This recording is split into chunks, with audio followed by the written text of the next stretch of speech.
This is Sunday Rewind on 93.7 The Ticket and theticketfm.com. Welcome to the circus. Now, here are your hosts, Tom Stevens and Mike Melby. Welcome in, Sunday Rewind, Sunday Husker Rewind. Tom Stevens here, Mike Melby there. We've been off for the last few weeks due to, the Super Bowl 1 week, the NCAA tournament a couple weeks after that, and now we're back. Mike Melby there, Tom Stevens here. It's good to be back, Mike. Oh, it is. We've got a big show. Of course, we'll talk about the NCAA tournament. 3 of the final 4 set. You got UConn, you've got FAU and San Diego State, and then the winner going on right now, Texas versus Miami. I don't know how many people will be listening to this show today, Mike. Well, we're stream only right now. So we're stream only, so maybe just you and me listening to the show. So that means a big thumbs up. I think it's going to be the best show ever, for sure. I agree. Nebraska baseball struggling today. They already won the series. So that's good news over Illinois. Took the first game 8-3, I believe. Second game 8-4. But last check, they were down 10-5 in the 8th. Nebraska baseball. We will have Lance Harvell on the show today. How about that? I think that's pretty cool. Yeah, and 3 up, 3 down in the top of the 8th. So Huskers have got Griffin Everett, Sartori, and Swanson due up here in the bottom of the 8th, down 5 at Haymarket Park. Going to be interesting. Pitching. I mean, it feels like they've got a Friday starter. They've got a Saturday starter. They don't have much pitching after that. And the bullpen, Shea Shanneman had a nice outing, I believe, on Friday night. And then I think it's, they don't have a Spencer Schwellenbach on this team. But Spencer Schwellenbach's a once-in-a-generation player, though. But at the same time, you need somebody to step into that closer role and, be the shutdown guy.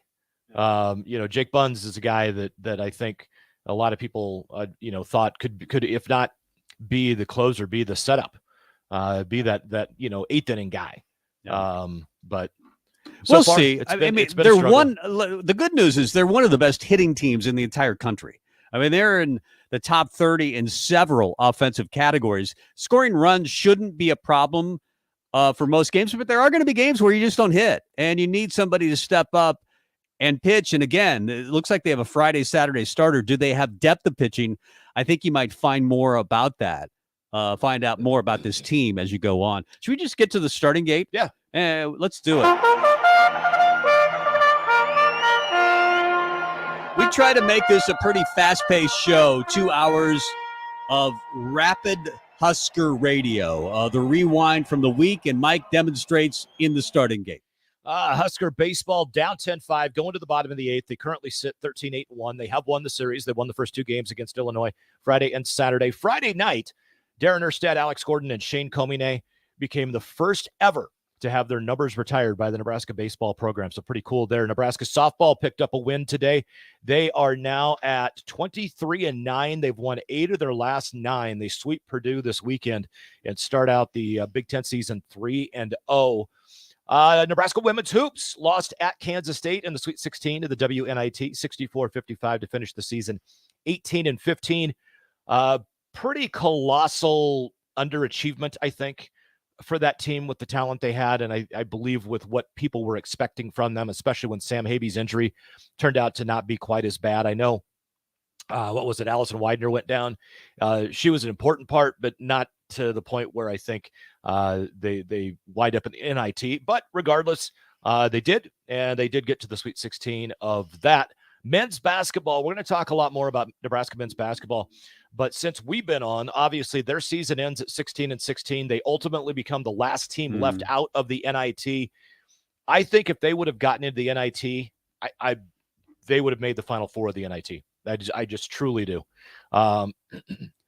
Since the end of the season, though, Oleg Kojenets, Denham Dawson have entered the transfer portal. Fred Hoiberg and his staff have got Eli Rice coming in next year already. Yeah. He's the only one signed, sealed, and delivered. But they are in on numerous top portal prospects. We'll run through all those a little bit later on in the show. But there's some big names, including a guy by the name of Jamison Battle from Minnesota, who just entered the portal a couple of days ago.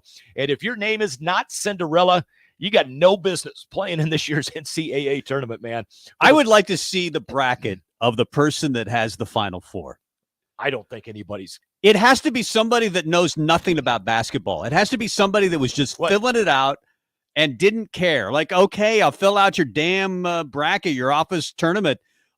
Give it to me. And then they just wind up with San Diego State and FAU. FAU, I believe I saw they were 2,500 to 1. It might be more like 4,000 to 1 to be in the Final Four. I know. They were 33-3 in the regular season. I mean, this is a good basketball team, but you just consider anybody out of the Sun Belt or whatever league that was in. Is Carl Pelini coaching the team? I don't know. So this was the first time in NCAA tournament history that no number 1 seed made the Elite Eight. Right. Purdue knocked out in the first round by who was it? It was Chris Farley and Angie Dickinson. Farley, Angie Dickinson, I think it was. Policewoman. Yeah, that was that. They got knocked out in the first round. Kansas out in the second round to Arkansas.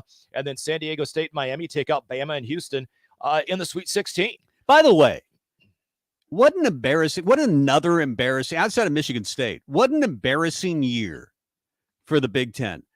Thank God for Tom Izzo.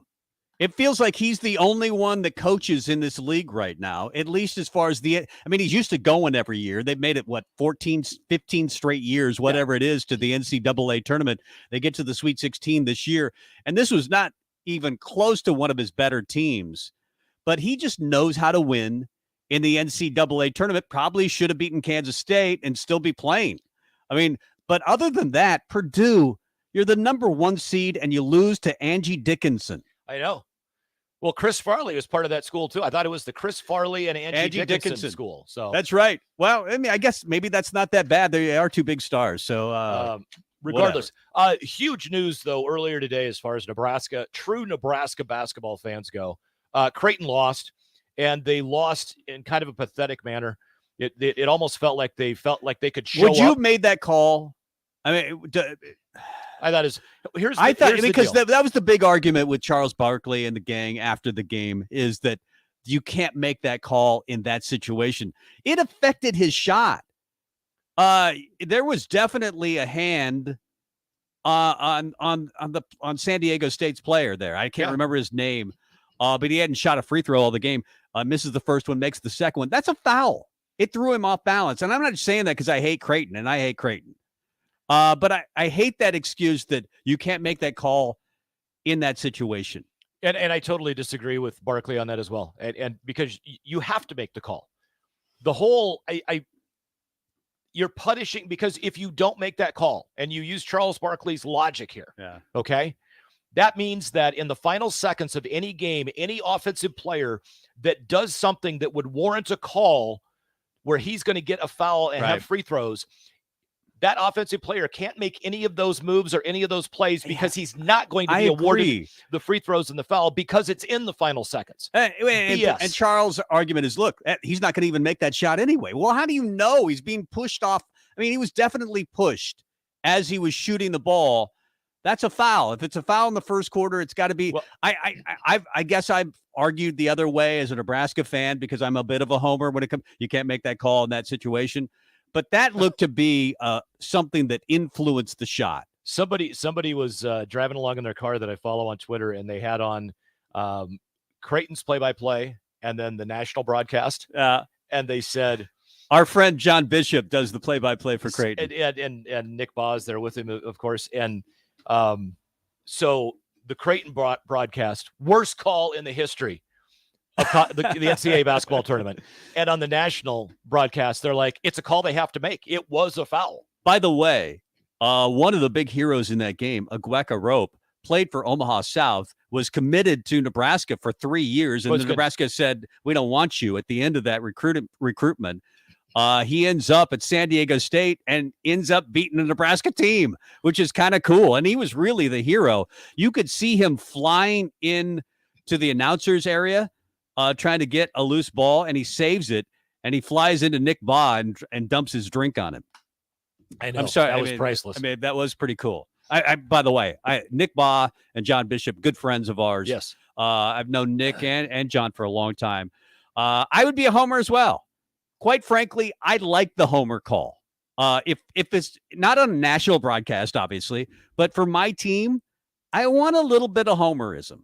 Well, and as a guy who was a home team broadcaster for, you were games, the voice of the Lincoln Stars. People want that from you. Well, the first 5 years that I did it, I was really a bad homer, and I learned to be, I feel, a lot more professional as time went on, to the point where I had Stars fans that like accused me of like rooting against the team because, it would be a call that the home crowd didn't like. And I'm like, you know what, though? That was interference, blah, blah, blah. The guy was going for the puck. It is, what, and they're like, what are you? You're against us now? I'm like, it was a good, what are you going to do? I feel so good. I feel cleansed a little bit that Creighton lost. I'm sorry. I have so many friends that were rooting for Creighton. And I had to watch a few games over the weekend, over the last few weeks involving Creighton. And it's tough to be the only guy in the room that is rooting against Creighton. So you try to keep your mouth shut to a certain degree. So I was glad that I was watching it in the basement of my house and just going, yes. Do you know how interested I was in that game? I was watching the original first Iron Man. You didn't watch the Creighton game today? No. I flipped over to check the score. I was watching mostly golf in Austin, Texas. I was like, you know what? The first Iron Man movie is so good. I guess Warren Buffett had a bracket. Warren Buffett does an office pool every year, and he has a little more money than you or I, John, or Mike, I should say. And I guess the winner, if Creighton would have gone to the Final Four, it was over $100,000. And Really? Somebody had Creighton in the Warren Buffett pool. And if they would have won it, it would have been well over that. That's crazy. But he puts a lot of his own money into the pool, but Creighton falls short of the Final Four. That's probably a game they should have won it. Although San Diego State is inbounding the ball with a 2-point lead. There's like 30 seconds left to go. And they throw it right to Baylor Shireman. Oh, I know. And he makes the layup, and then San Diego State runs down the clock. It's tied at 56, and that was the controversial play with 1.2 seconds left. San Diego State is fouled. They make one free throw, and then if you go back, a little time. If you go back in real time, that inbound play too with 6.7 seconds left, because I did watch that. It's like 4 3/4 seconds before he gets the ball in. First of all, like it could have been a 5-second call, and then the kid that he threw it into stood there and he shuffled his feet. Right, but when he San Diego State's player, but he did it just as he was handing the ball off. So, but I mean, it was so close. They could have called traveling, and they could have had a 5-second call, but they didn't. Right, thank goodness. And Creighton loses. So, it was nice. Yeah, I feel cleansed. Okay. Is there anything else in the rundown? No, that's about all we've got. Okay. Because we'll get into the Nebraska basketball talk. Can I read you something that was sent to me by Lance Harvell? Because I was asking him a couple of weeks ago if he wanted to be on our show, and then our show ended up being canceled because of the NCAA tournament. And right now we're just on the stream because of the NCAA tournament. I haven't checked the score, but it's Texas versus Miami. The winner goes to the Final Four. They're at half. 45-37 Texas. But I asked Lance to be on our show. I say, hey, Lance, are you still in for being on our show tomorrow evening? I sent him this text yesterday at 5:25, and he said, yes, sir, as long as we win. But they're not going to win today, probably. They're down 10-6 heading to the ninth. So they got one more back. He put an emoji after that, like a laughing emoji. So I think he was kidding. So even if they don't come back and win, I think Lance Harvell is still on the show. But I'm not sure. I mean, you never know about baseball coaches. I knew this. If Darren Erstad did not win, it was kind of similar to Bo Pelini, where you got 3 words from him. Like Darren, He was at my wedding because he's very close with my wife, and his wife and my wife are friends. And I wasn't sure for the longest time if Darren liked me. And then he resigned. Well, he quit as the baseball coach after a nice 8-year career and a 15-year playing career. And he was the friendliest guy ever. Like, he was hugging me at times. I mean, it's totally different when the intense Darren during the season or coach mode versus, the golf course Darren. It's totally different. So on Friday's broadcast, he jumps on with not Greg Sharp. Who's the other? Ben McLaughlin. So he jumps on with Ben, and Ben goes, as Darren and him are talking and whatever, and they're talking about how fiery he would get. Yes. And he goes, it was interesting because I always knew by the condition of your stat sheet, right, when I walked up as to how the interview was going to go. If it was in a wadded up ball, I knew I had one question and I needed to get the hell out of the room. Right. And Darren's like, yeah, I don't like to lose. No, he does not like to lose. And that's what made him such a great competitor.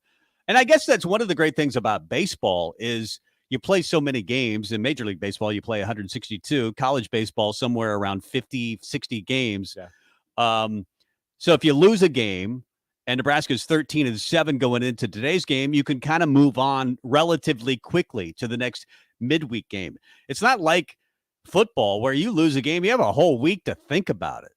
Or basketball where you have maybe just a couple of days to think about it. It's not as bad. But football, being a football coach is tough anyway. But then you just have to think about it. I mean, a good year in baseball is losing 20 games, Yeah. Well, and the one thing I didn't cover in the starting gate, and it's some breaking news off of Southern California fan website, but evidently Nebraska had quite the recruiting weekend. They had Dylan Raiola in town, as well as I think upwards of 27 or 28 other 2024 prospects, 3 or 4 5-stars, 16 4-stars. 16 of the 26 players in town were at least 4 stars. And they had a couple 5 stars, I believe. Yeah, 3. The number one offensive tackle in the country, the number one quarterback in the country. Yeah. So on this SC message board, it says that during the visit, Matt Rule called Dylan Raiola by an incorrect name, and that did he blow it? That and according to this message board, that's a USC message board, Raiola immediately excused himself and called Lincoln Riley and committed to USC. It's a done deal. It's a done deal. According to an SC message board, Matt Rule called Dylan Raiola by the wrong name, and Dylan Raiola immediately committed to the Southern ultimate. California. I mean, Nebraska fans do the exact same stuff. I mean, that's the essence of fan message boards. Oh, I know. They're just weird people. I saw the snapshot of it, and I started. Isn't it crazy that you could be a 60-year-old man and be so concerned about what an 18-year-old kid is doing in their life? Yeah, exactly. That you maybe even tweet at him and say, "That's it," or you tweet at the rest of the fan base and say, "That's it. Rule called him by the wrong name. He's obviously going to play for Lincoln Riley. It's over. Yep. It's over." But I could be that way as well, I guess. Yeah, it was quite the list, and we'll go through it. BC is going to be on the show next hour at 6:25. Brian Christopherson of Husker 24/7. So we'll go through all the names. But there were a lot of them. I think most of them were at the baseball game on Friday night. I know Dylan Raiola was. Yeah, and I know that, which I think is a little risky. It was kind of a cold night. Do you really want those guys being out? I know they called Nebraska the San Diego of the Big Ten, but it was still 45 degrees or 40 degrees by the time that game ended. Yeah, and it was another one that was here that was one of the 5 stars was Ryan Wingo, and he's a receiver, one of the best receivers in the country. And he's a St. Louis kid, I believe. Yeah, he is, and he was at the game. I know because I saw some photos. Yeah, he was taking with some fans, but. Willis McGay, he was here he wasn't here this weekend, but he was here on Monday, I believe. Yeah, and he came away very impressed, and he, I believe, is going to be back for the spring game as well, Dylan Raiola. Tell you what, with Nebraska baseball still playing, Are they still playing? Yeah, they're in the ninth. Should we make it 5:40? We'll try. I'm guessing we can't bother Lance during the game. Probably not. And call him on his phone as he's coaching third base. No, that would be it. That'd be the essence of multitasking, though. If we could get Lance Harvell coaching third base, Nebraska wins in a walk-off, and we have Lance on the phone at the same time. That'd be a heck of a get if we can get it. I don't think that's going to happen. Yeah, I don't think so either. So we'll talk about something else. We've got options. We could talk a little football recruiting if you want. We could talk about baseball. Yep. We could go through the list. Yeah, let's go through the list. That's a good idea. Yep. All the guys that were here this weekend. Matt Rule, even if nobody signs, this is still impressive. This hasn't happened, I don't think, since Bill Callahan. No, I would agree, but this is not one of those. This isn't a what's the term I'm looking for here? This is not a moral victory getting this group of recruits in. No. If it turns out to be a moral victory and we get no one from this weekend to sign, that's worrisome. Well, here's the deal. I don't care who commits at this point. I really don't. Dylan Raiola can commit, and that's great. And Nebraska would certainly get some momentum out of it. But if they get into the season and they're not winning football games, they can't sign till December anyway. So nobody is signing if Nebraska doesn't win a game by December 23rd or whatever signing day is. You got to win football games. But I think they will. I mean, I like all the Kool-Aid that we've been drinking in the offseason of Matt Rule. Let's talk a little Husker football. Let's go through the list.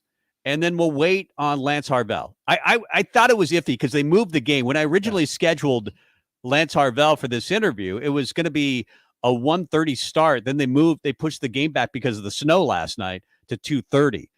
So that's why I booked him originally for 5:25. Should have known better because schedules on Sundays can change all the time, and they usually do in the Big Ten.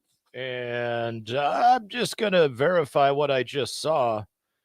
Max Anderson with his second of the day, 10-7. Can you believe what you just saw, Jack Buck? I believe. So, yeah, one out, bottom of the ninth. Max Anderson with a solo shot, now 10-7. Huh? So you're saying there's a chance? Yes, I am. All right. Thank you, Lloyd Christmas. We'll be back after this. It's Husker Rewind. Mike Melby there. Tom Stevens here. Back with more coming up. Nebco is hiring CDL drivers for Ready Mix Concrete, Husker Concrete, and Beatrice Concrete. Nebco offers great pay, medical, and retirement benefits, paid time off, and we pay for CDL training.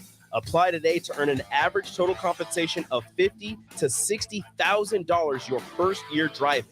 From Nebco's beginnings in 1908, it's the employees that have formed the company's solid foundation. Start your career today.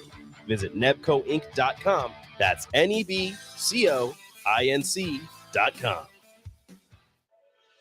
At Doane University, you can play a sport you love and also receive a world-class education. You'll learn leadership skills on and off the court that will set you up for success long after graduation. Doane isn't a place where you get lost. It's a place to get found, and it's a place where your future is uniquely yours. Learn more about the endless possibilities at Doane University today at doane.edu. March is a month of good luck. From epic runs in state basketball to watching Cinderella spring the upset in college basketball. And of course, St. Patrick's Day. Luck is on your side at Mullen Motors too, because their lot is full of great vehicles to take home. Come check out their lot just north of 48th and Layton and find your next ride, as summer road trips are just around the corner. Your luck starts this month at Mullen Motors. No tag-ons, just quality vehicles. Mullen Motors. This is Jay Foreman. When I played football for Nebraska and in the NFL, I wore protective gear to safeguard my health. Today, I'm not only protecting my health, but everyone in our community by staying up to date with the bivalent COVID vaccine. Update your protection with the bivalent COVID vaccine while it's still free. Find out more at healthylincoln.org. That's healthylincoln.org. Guys, when I first started with Farrell's Extreme Body Shaping, I weighed in at over 300 pounds. Now, less than a year later, I'm under 200 pounds for the first time since high school. I'm stronger, I'm healthier, and it all began with the Farrell's 10-Week Challenge. 10 weeks of kickboxing, strength training, and guided nutrition coaching to help you reach your fitness goals. Their next 10-week challenge begins on April 8th. If you're wanting to change your life like I have, head to theticketfm.com and click on Enroll Now on the homepage. Plus, get a promo code for a discount just for ticket listeners. Farrell's Extreme Body Shaping. March is full of high school state basketball action, the NCAA tournament, baseball season starting up, all great things that also cause a lot of stress. Instead of letting your nerves get the best of you and cause uncomfortable tightness, get ahead of all of it with a massage from The Body Shop. The Body Shop in Lincoln is your place for all types of massages, deep tissue, hydrating, sports, Swedish, hot stone, aroma, and more. And don't forget about their couples massages. Book your appointment today at thebodyshoplincoln.com. The Body Shop at 48th and A. Spring is here. It's time to get back outside and into proper shoes this year. Brown Shoe Fit is the place to buy this spring with their sale on athletic shoes. Get $10 off any athletic shoes $105 and under, and get $15 off any shoe over $105. Choose from respected brands like Hoka, Brooks, New Balance, On, and 361 Running. And don't forget the trendy Hey Dudes. A new shipment just arrived for the season. Start your spring off right at Brown Shoe Fit, just south of 66 and Q in Lincoln. Integrated Life Choices has been inspiring opportunities for individuals with disabilities for more than 15 years in Lincoln by offering a number of services. From group homes for special needs adults to independent living resources and job training, you'll find the intellectual and developmental disability services your loved one needs to live a fulfilling life. They're also hiring. If you're looking for a more rewarding career, learn more about available positions. Learn more about services for your loved ones or employment today at ilc.net. Integrated Life Choices.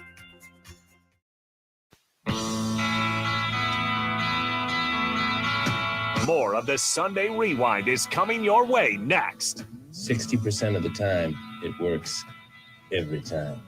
On 93.7 The Ticket and theticketfm.com. Welcome back to the Husker Rewind. I'm Mike Melby. That is Tom Stevens. We are on the stream only for right now. Once the once the Miami, Texas game comes to an end. Do you know how to change us over to the live stream? I think I'm just going to go over to that computer. I'm going to say go live. You're not a doctor, but you play one on the radio. Exactly. All right. But right now it's a 10-point lead for Texas, 17:40 to play in half number 2, 51-41. Nebraska baseball down 3 in the bottom of the ninth with 1 out. And it is now over. Final, Illinois 10, Nebraska 7. Well, nice comeback. Let's face it, pitching is a problem for Nebraska right now, at least bullpen pitching. I like their 2 starters. Emmett Olson, I think, is the real deal. But they've also, Jace Kaminsky, the transfer from Wichita State, is also very good. He's 5-0. But then it's that third starter. As a lot of teams, depth of pitching is a problem. And I think they've got some really good arms, but I don't think they necessarily know who's got the moxie. I mean, you can have a mediocre arm and be a really effective pitcher, or have a golden arm and be really ineffective if you can't throw strikes. And in college baseball, Darren Erstad used to tell me all the time, I just want a guy that can, paint the corners, throw strikes. And I want a defense that, because most college defenses are really lousy. Nebraska's defense is very good. Their field percentage going into this weekend was like 98%. It was very good. Their offense is very good, but they don't have a closer. They don't have a Schwellenbach, and I'm not saying they actually even need one, but a Kobe Gomez would be really nice to have of a few years back, where you feel pretty comfortable if somebody came in the ninth inning. But Nebraska's just struggling on the mound with their third starter and bullpen right now, but I think they'll figure it out. You still win the series. You still win the series. Yeah, you're 2-1 in the Big Ten. And that's, what matters. So you take it. You got North Dakota State on Tuesday, quick turnaround, as you mentioned. But I think it was Michael Garza got the start today. Yeah, and he has struggled as of late. Struggled. And then I know that Jackson Brockett came in and gave 3 or 4 pretty solid innings. He did. Did give up a couple of runs. And then it was kind of tough there for Will Rizzo.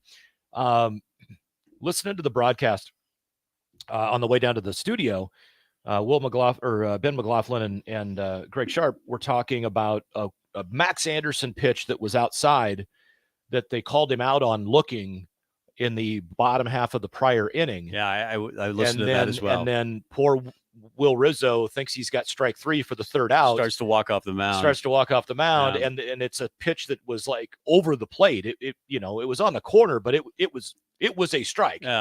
And they call ball 3. He eventually goes ball 4, then gives up a double and a single. And it's you got to have a little bit of luck, but there's some arms there.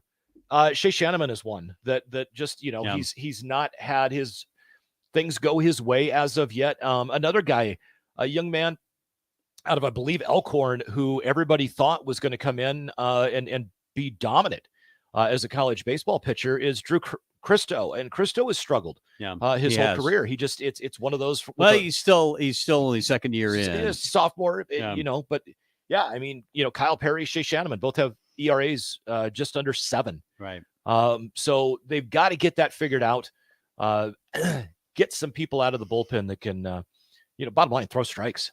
Let your defense make the plays that they can. Because again, you feel pretty good about the hitting. Nebraska first among the best hitting teams in the country. Max Anderson, as you mentioned, 449 coming into the weekend. Bryce Matthews, 414. They're one of only 7 teams in the country with 2 guys hitting over 400. They're 9th in fielding percentage in the country at 98%. Nebraska's offense, as we mentioned, top 30 in 6 categories, including batting average, doubles per game, on base percentage, and scoring, which is really ultimately the most important if you can score runs. So they've got an offense. And today wasn't their best offense. They still get 7 runs. So, or 8 runs, 7 runs. 7 runs. They had 4 more home runs too. So, yeah. And yesterday, only 6 hits, and 4 of those are home runs, 2 back-to-back. So I feel confident in saying that this offense is good. But they're going to nights in the Big Ten, especially in the spring, where it's cold and the ball's just not traveling very well. And you're going to have to win 2-1, 3-2, those types of games. No matter what conference you're in, you're going to have to win those types of games, but especially in Big Ten ballparks where it's a little bit colder in the spring. Yeah, and that's the thing is, it's just a typical Nebraska spring. It's, 66 on Friday. It's 55 yesterday. Snows tonight. Right. Yeah. If you don't, it's the old line. If you don't like the weather, don't worry. Just wait. It'll change with Nebraska weather. But they do win the series 2-1. Hopefully we can still get Lance Harvell. I've texted him back to ask him if we can call him soon. But if not, we'll certainly get by. Texas, by the way, leading Miami 56-45 with 15-13 left to go in the second half. Yeah, and it makes up for, you asked the question, is Florida Atlantic the lowest seeded team to make a Final Four? And VCU and Shaka Smart back in 2009, they were an 11 seed. I think they had to win their tournament. Yeah. I think they had to win their tournament to get in. That was kind of a North Carolina State type story. Yep. Yeah, so they were an 11 seed, but still, you're going to want, you already have a 9 seed, a 5 seed, and a 4 seed in the Final Four. And it's either going to be a 2 or a 5 here, because Miami's a 5, Texas is a 2. But yeah, you're exactly right on the. UConn's the favorite, right? I mean, UConn is playing so well right now. I don't know who beats them. Adama Sanogo is an absolute beast at 7-2, and Nebraska thought they had him, by the way, at one time. Thanks, Kenya Hunter. Kenya Hunter, I think, recruiting for Nebraska. Then he went with Hurley for a while at UConn, as UConn and Hurley were building that program. Then I think Kenya went to Indiana. I think he's still at Indiana. I can't keep track of coaches. Assistant coaches move like crazy in college basketball. But he's really Kenya Hunter in big part is responsible for putting together the UConn lineup. And that looks like the most talented team, especially in the Final Four. They've won every game by at least 15 points in the tournament. That's crazy. I mean, maybe that's the one thing you could point to and say it concerns you because they haven't played in a close game. Maybe if you're trying to point something out, that wouldn't concern me as a UConn fan. That would make me just very confident. That's a good team. They took Gonzaga and blew them out on Friday night, I believe. So you've got UConn, you've got FAU 33-3. So they're a good team, but they're another team who had to win their conference tournament just to get in because the they are such a low seed and from a lower tier conference. San Diego State, I think, is legitimately good. Showed it again against Creighton. I think this could be one of those years where you could have an FAU. Who knows? I think that would be awesome. I mean, they're 35-3 now. Think about that. 35 wins. Yeah. Holy smokes. That's really cool. Texas Texas, Miami, it's even. This is probably one of those years we should have figured it out, that this is a year for a Cinderella. Kansas, they were number 1 seed. They didn't feel like a giant like they normally are. I know they won the national championship last year, but this year they didn't seem nearly as good. Houston, I never trusted their schedule. Nebraska's strength of schedule was way tougher than Houston's, for example. Purdue, I told you when Nebraska almost beat Purdue, I didn't feel comfortable. I know they have some talent, but their game does not translate well to the NCAA tournament. In fact, most Big Ten teams have not. So I just felt like I still picked the 1 seeds just because that's how I fill out a bracket. Usually I don't know, so I'll just take the 1 seed. But this is a weird year. If I would have told you UConn, FAU, San Diego State, and Miami or Texas are in the Final Four, you would have said you're nuts. You're a complete nut job. Well, if you would have told me that no number 1, I would have on occasion I may gamble. Yes, but I've seen you do it. I would have taken the bet that a number 1 seed would make it to the Elite 8. If someone said, tell you what, I'll bet you that no number 1s make the Elite 8, I'd have been like, you're on. Absolutely. Right. There's no way no number 1 seed makes the Elite 8. Lo and behold, no number 1 seed made the Elite 8. It wasn't an Elite 8. It was I don't know what a terrific 27 or whatever of 2024 recruits for Junior Day on Friday. I was wondering where you're going with that. Yeah. Nice transition. I like not it. Really, but hey, we try. And I'm looking at the list right now, and it's just flat out impressive. And again, moral victories, we had a lot of them in the last 5 years. We really did. Hey, we're the best, worst team ever, best 3-9 team in the history of college football, most one scored, moral victory. This cannot be a moral victory weekend. It's awesome that we got these guys, but we're going to need a commit or 2 or 3 or 5 out of this group. Right. And highlighted by Dylan Raiola. Williams and Wari is another young man, defensive lineman. He's one of the best D linemen in the country. He's a 5-star. And Ryan Wingo, some consider him one of the top 3 players in the country, but hands down the best receiver in the country. Right. And then Brandon Baker, young man who it looked like was going to Oregon.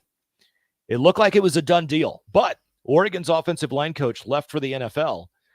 And he immediately was like, they're my dream school. They were my dream school. And that kind of was a shock to me. Right. And I'm not sure. I still love Oregon, but ...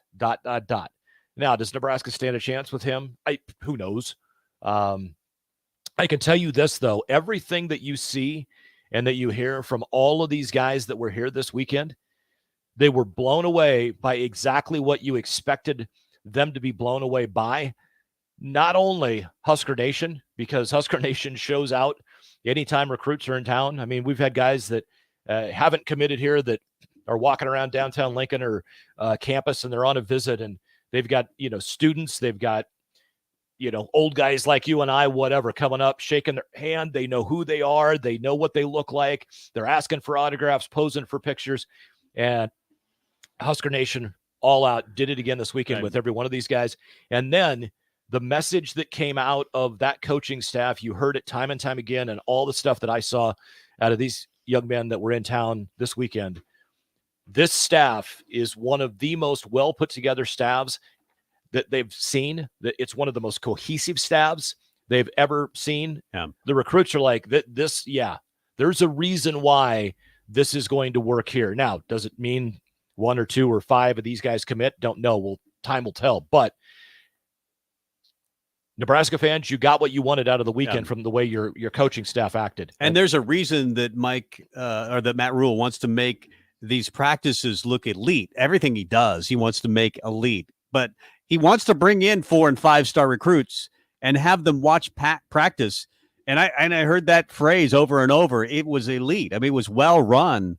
The practices, Nebraska. I don't think Nebraska's talent. I'm not saying Nebraska's talent, compares to, Alabama or Georgia or Clemson or anybody like that. But I think that they want to put on a product and show a product because kids are not stupid. They can go to a practice and tell if this thing is well run.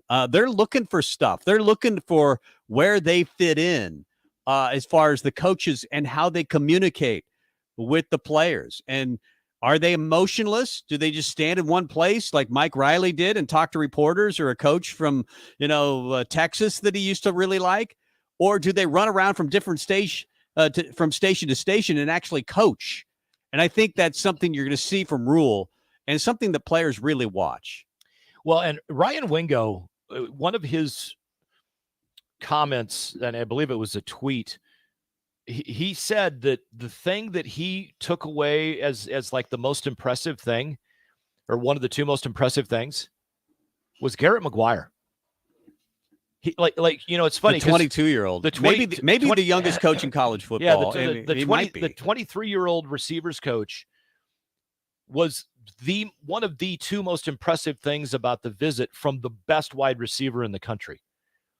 Yeah. And he says, that's my guy. And by the way, he's a St. Louis kid, and Nebraska has not gotten into St. Louis very often. They have not had a lot of success. And when I think back to the Osborne era, they ran those states, Missouri, Kansas, Iowa. They were going to take the best. Trev Alberts came from Iowa, and he wanted to go originally to Iowa. And then he met Tom Osborne and said, I'm going to Nebraska. He mesmerized me, and I want to play for a team that wins and competes for national titles. I mean, that's something you got to get back to, not just owning Nebraska, but owning the radius that we've talked about for years. And that means Nebraska, Iowa, Colorado even. There's a kid named Gage Ginther, offensive lineman, big dude that I think Nebraska has a big lean. He has over 16 offers. His dad played for Kearney State and is a big Nebraska fan. The fact that you get even a visit from a guy like Willis McGahee IV, I think is impressive, and I think he's coming back.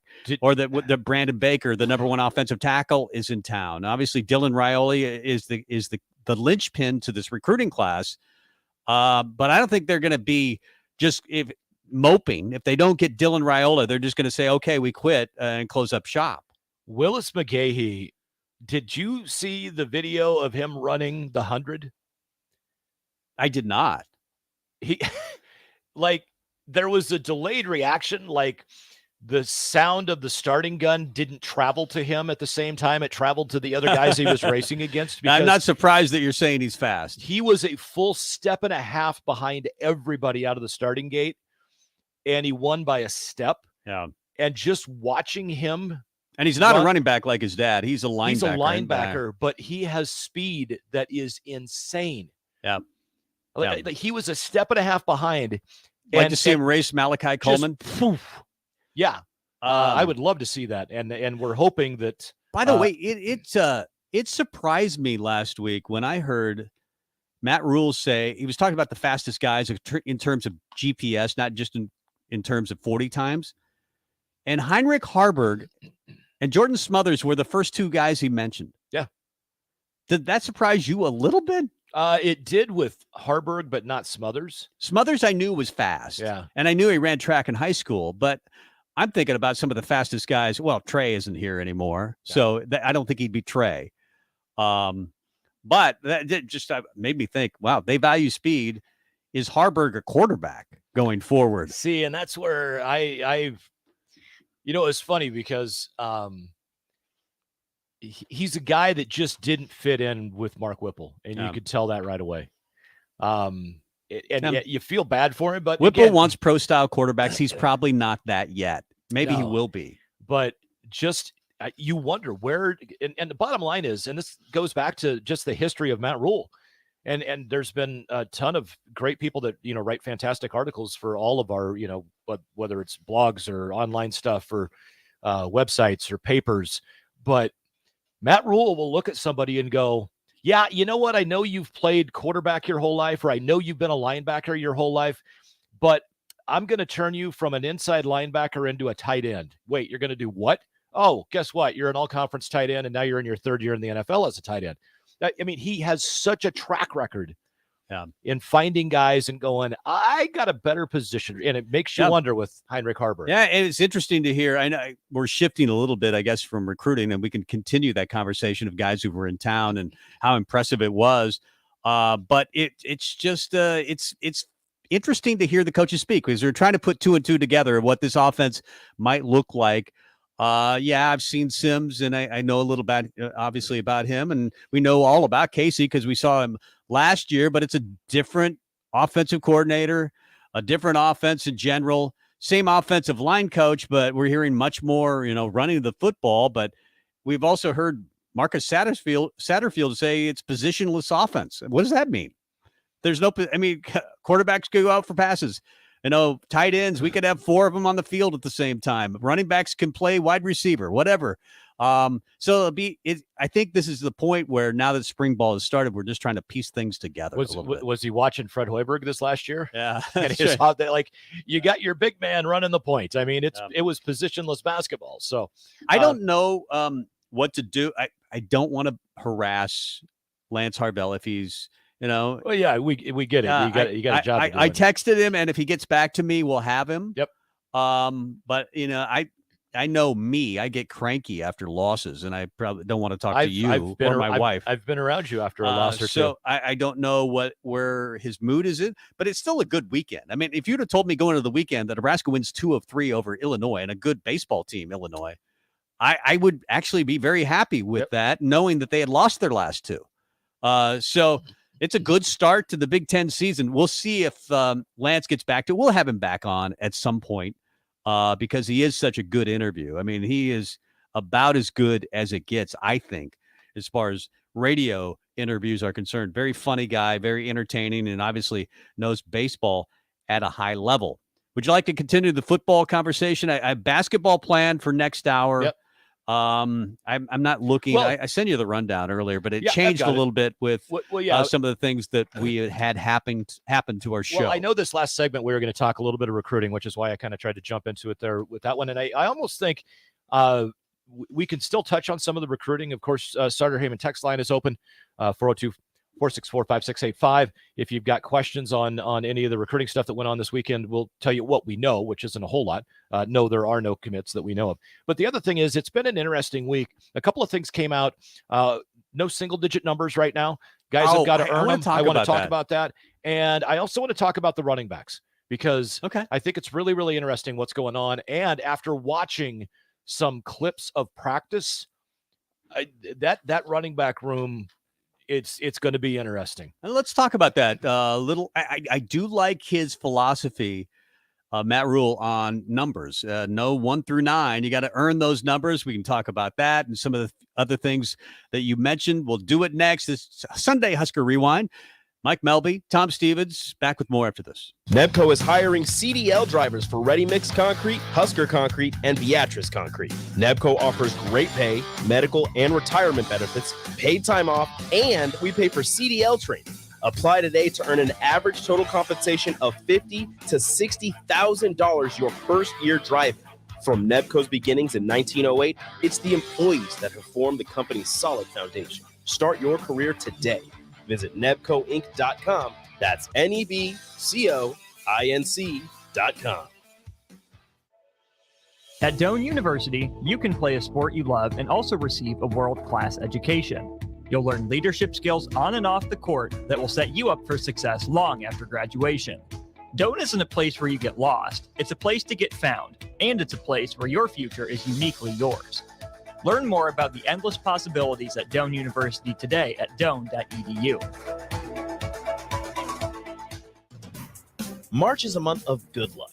From epic runs in state basketball to watching Cinderella spring the upset in college basketball. And of course, St. Patrick's Day.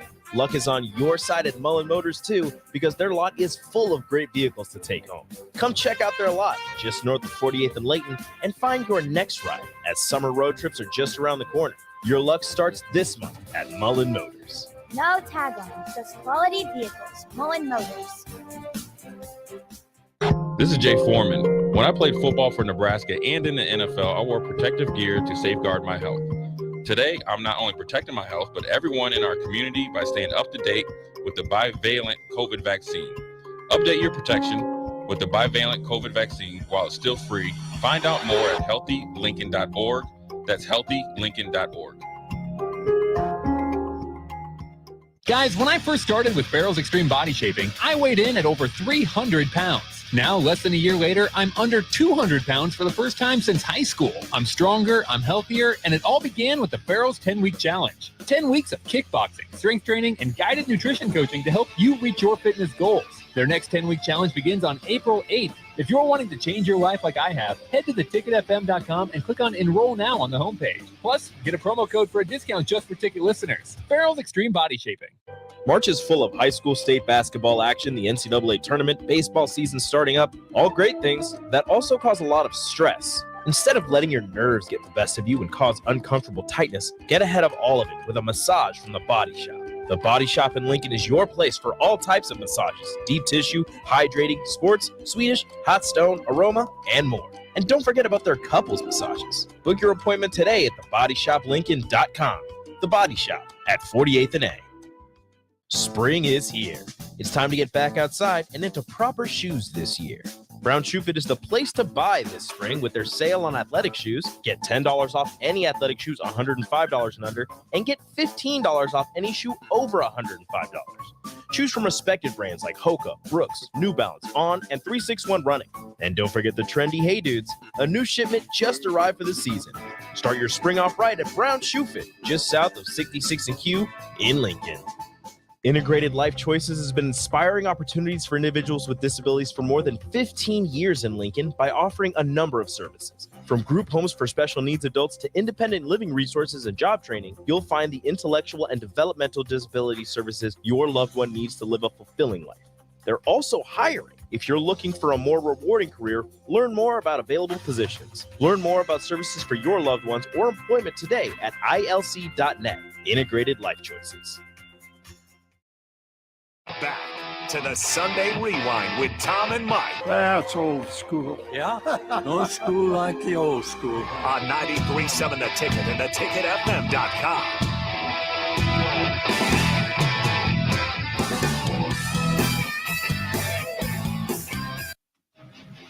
Let's go.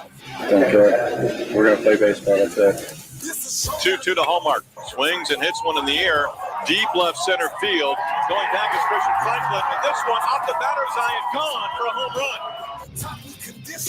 Great stop at second base. The toss. Out at second. Cam Chick has done it with the bat. Here he does it with the glove. Well, the names have changed in the back of the jerseys, but the coach is still here, Lance Harvell. After a series win over Illinois this weekend, they win the first two, fall today, 10-7. Tough loss today, but overall, you got to take the opening series win, right? Yeah, for sure. I mean, you don't want to throw the baby out with the bathwater, as disappointing as it, was with the game today. Anytime you get a series win, in the conference, you can't be too upset about it. You just, the message to the team after is if you want to go win the conference, you have an opportunity to sweep at home. You got to take advantage of those opportunities, and you go win 2 or 3 every weekend, and you're going to play for a long time. But when you get the opportunity to sweep, you'd certainly like to do it. And Illinois came out today with maybe a little more hunger, just played a little bit better game than we did today. And it's a typical, spring weekend in Nebraska with weather, 65 on Friday, 55 yesterday, snow overnight, and cold with a north wind today. How tough is that from the standpoint of, as a player, to adjust to just such varying degrees of weather? I think we've had enough, for sure this year already. We've had enough of the changing temperatures and everything else where I don't think it's much of a factor anymore. And when you're kind of training your team in the fall, you're preparing for things like that, Yep. Just the mentality that you have to have, whether it's the conditions outside with the weather or an umpire or a field that's maybe not good, whatever it may be, whatever excuse you could possibly come up with to give yourself, we train these guys not to do that, and where it would be, kind of very, very common and very ordinary to give yourself an out. That's what we train for is stuff like this. And so we actually had a great day today. Sunshine the whole time we were outside, and the snow was gone off the field by the time we got over here, an hour before first pitch. And so we weren't affected by the conditions at all today. Well, you did win the series, as we pointed out, 13-8-1 overall. You win the series over Illinois. But it's interesting. You look at the weekend, you retire the jerseys of Darren Erstad, a first-team All-American, Alex Gordon, a first-team All-American. But if you could have given me the option of the guys I'd take today, it'd be Shane Comine, who was 41-8. Pitching has been a little bit of the issue with this team. The starting pitching on Friday and Saturday night are very good, but then it feels like a pick'em after that. Am I right? Yeah, there's been some question marks there that I don't think anybody, certainly not any of the coaches on our staff here would have thought leading up to the season. I mean, that was something that I would have told you, and I still believe can be a strength of this team. Again, it's a mentality thing, and if you can figure out how to bottle up confidence, and sell it, you'll be set, but it's a fleeting thing. And when you're talking about, guys who are 18 to 22 years old, it can be tough. They start chasing results and kind of playing for the wrong stuff. So it's been a work in progress trying to keep those guys, kind of in the right frame of mind and focused on the right things, because we've got too much, talent, too much depth, for there to be as many question marks as there have been. And that was the message, to the team after the game today was, here we are again, kind of another one of those coulda, shoulda, woulda games, that could have gone either way if we would have just, done X, Y, Z. And we've had a handful of them already this year, where we could easily be sitting here with, kind of a gaudy record. We might be sitting here at, 18-3 or whatever, but some of those games that have gotten away from us, and we've kind of, the other team has found a way to win where we haven't. The message after the team was, you're always going to have those. Like any season on any team I've ever been on, you can look back and there's certain games where you're like, oh man, that one got away from us or whatever. And we've already had quite a few this year. And so we can't let that dictate how kind of the rest of our season goes. For the most part, any good team in college baseball, you're going to win a third of your games. You're going to lose a third. And then that other third, are kind of those 50-50 games, those toss-up games where you've got to kind of, show up with that kind of go and take it, that aggressive mentality. And, some of those games already this year, we're standing around after the game kind of, with more questions than answers. And so the challenge to the team after the game today was we've got to start learning from that and kind of make the adjustment. And a lot of it is mentality.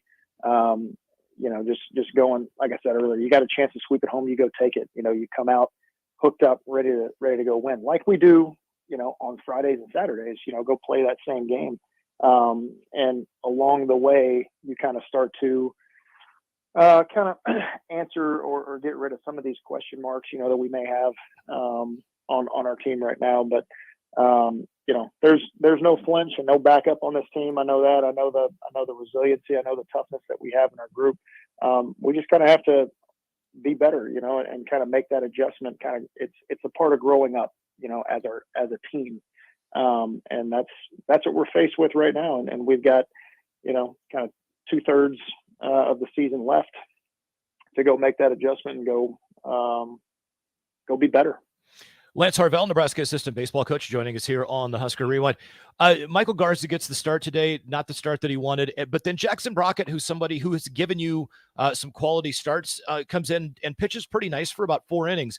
But I want to talk about, you mentioned earlier, control what you can control. And one of the things you cannot control is umpires and calls. And Will Rizzo came into the game with an opportunity to get a called third strike that didn't go his way, and ultimately 2 more runs come in that inning.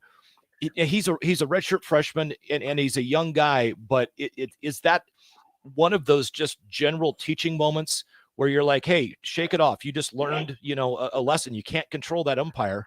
How do you help him get through that and get a better mentality next time something like that happens?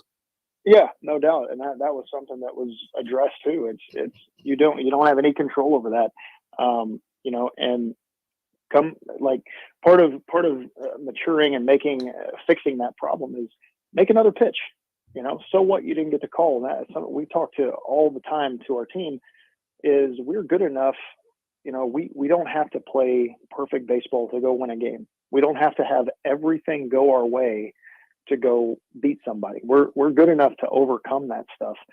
But the key to that, the crux of the whole thing, is you have got to be in the right frame of mind. You've got to have a competitive mindset where you just kind of say, okay, whatever, I don't care. I'm moving on, and I'm good enough. I can make another pitch. Or if you're at the plate, okay, that was a bad call. I can overcome it because I have confidence in my ability as a hitter. Or if you make an error on defense, whatever it may be, just be strong enough mentally to know that you can overcome it, and then have your teammates around you there to where they've got your back. We're all doing this thing. Like we can overcome this thing together. And so you mentioned Rizzo and not getting that call, but that didn't ultimately affect the end. There was a laundry list of things that we could have done better in this game today to have won it. Well, they do fall. Nebraska falls to Illinois today, 10-7, talking with Nebraska baseball assistant Lance Harvell. Offense doesn't seem like it's going to be a problem with this baseball team. It was last year, but one of the best hitting teams in the entire country, Max Anderson hitting 240 or 449 going into the series. Bryce Matthews over 400, one of 7 teams in the country with 2 guys over 400. Fielding has been, for the most part, pretty good, 98% fielding percentage. You're in the top 6, I believe, in various offensive categories. It's just, is it as simple as saying bullpen and starting pitching, more of it? No, I mean, sure, you could always have more of it and feel good about it. Again, it's such a team game, that's the beauty of it. And like, we had our opportunities today though. And I know we're in our discussion here, we're kind of focusing on the game today, but like looking at it, we definitely had our opportunities offensively too. I mean, I think we loaded the bases 3 times maybe today. We didn't get it done with runners in scoring position, like we have been. We hit some home runs today. I think we hit 4 home runs, and those are great. I love home runs, but we had an opportunity. We probably could have gone and scored 15 runs today. If we have maybe a little bit better approach, a little bit locked in more with our approach for the entire game, as opposed to once we were kind of down and needing to scratch and claw and fight our way back in. So we just runners in scoring position was kind of a bugaboo for us today offensively. And yeah, when you're chasing runs and trying to get back into the game, but we did that, and so, yeah, you'd like to kind of have those zeros thrown up on the board to give your offense a shot. But offensively, we had our chances today and didn't get it done. But to your, like you mentioned too, though, yeah, offensively this year, that's been something that's been a strength of our team. And I think it will continue to be. But we've got, I tell the guys all the time, we got to be the tip of the spear. Like that's the mindset that we have to have. Like, doesn't matter if the pitchers go and give up 20 runs, go score 21, have that mentality. That it doesn't matter. Like, just go do what it takes to win, And so I always kind of compare it to firemen, and they don't show up to a burning house and start making excuses and go, well, this isn't my fault. I didn't start this fire. Well, whatever, just let it burn. Like, no, they show up and they get to work. So if we have games like today where we happen to give up a 3 spot in the first inning, or, 2 3 spots in the first 2, go to work. Okay, we got a job to do now. Like, we've got to get back in the game, get back in the fight. Yeah. And we did that to an extent today, but we definitely didn't cash in on the big opportunities that we had to, tie the game up or even take the lead. Nebraska assistant coach Lance Harvell joining us here on the Husker Rewind. Coach, I want to ask you about midweek games. You got North Dakota State coming up on Tuesday. Obviously, you had Creighton last week. How important are midweek games to you guys, regardless of if it's to get a bad taste in your mouth gone by being able to play after a loss or continue the momentum? How important, and also to get guys some innings for that midweek game? Yeah, well, there's that balance of, getting guys in the game and getting guys innings or getting guys at bats that have worked and have earned it. But you want to win every game. I mean, that's our goal every time we take the field. We're making decisions and we're doing things geared towards going and winning the game, whatever that may look like. And so midweeks are important. If you want to host a regional, which we've said that's our goal here, because when you do that, you put yourself in the driver's seat. You give yourself the best chance to host or play in a super regional and go to Omaha.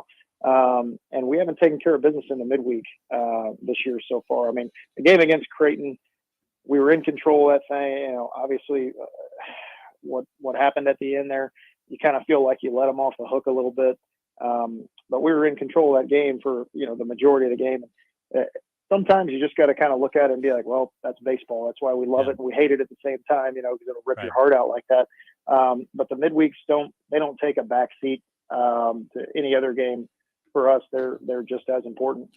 I don't want to put a downer spin on this weekend, because you did win 2 out of 3. You had a great crowd on Friday night. You had Hall of Fame night with Darren Erstad and Alex Gordon being in town and Shane Comine.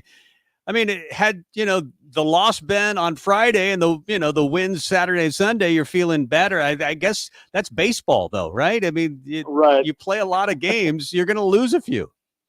Yeah. And I've yet to go undefeated in a season, but we kind of know, I mean, for us to do what we want to do, we've got to go win the conference. We got to go win the Big Ten. And obviously if we continue to win 2 or 3 every weekend, then we'll do that. So you don't want to be too down about it. It just is, for us, we've got pretty high standards here and high expectations. And when you have the chance to go, finish off a team after taking the first 2, you got a chance to sweep. You obviously like to do that.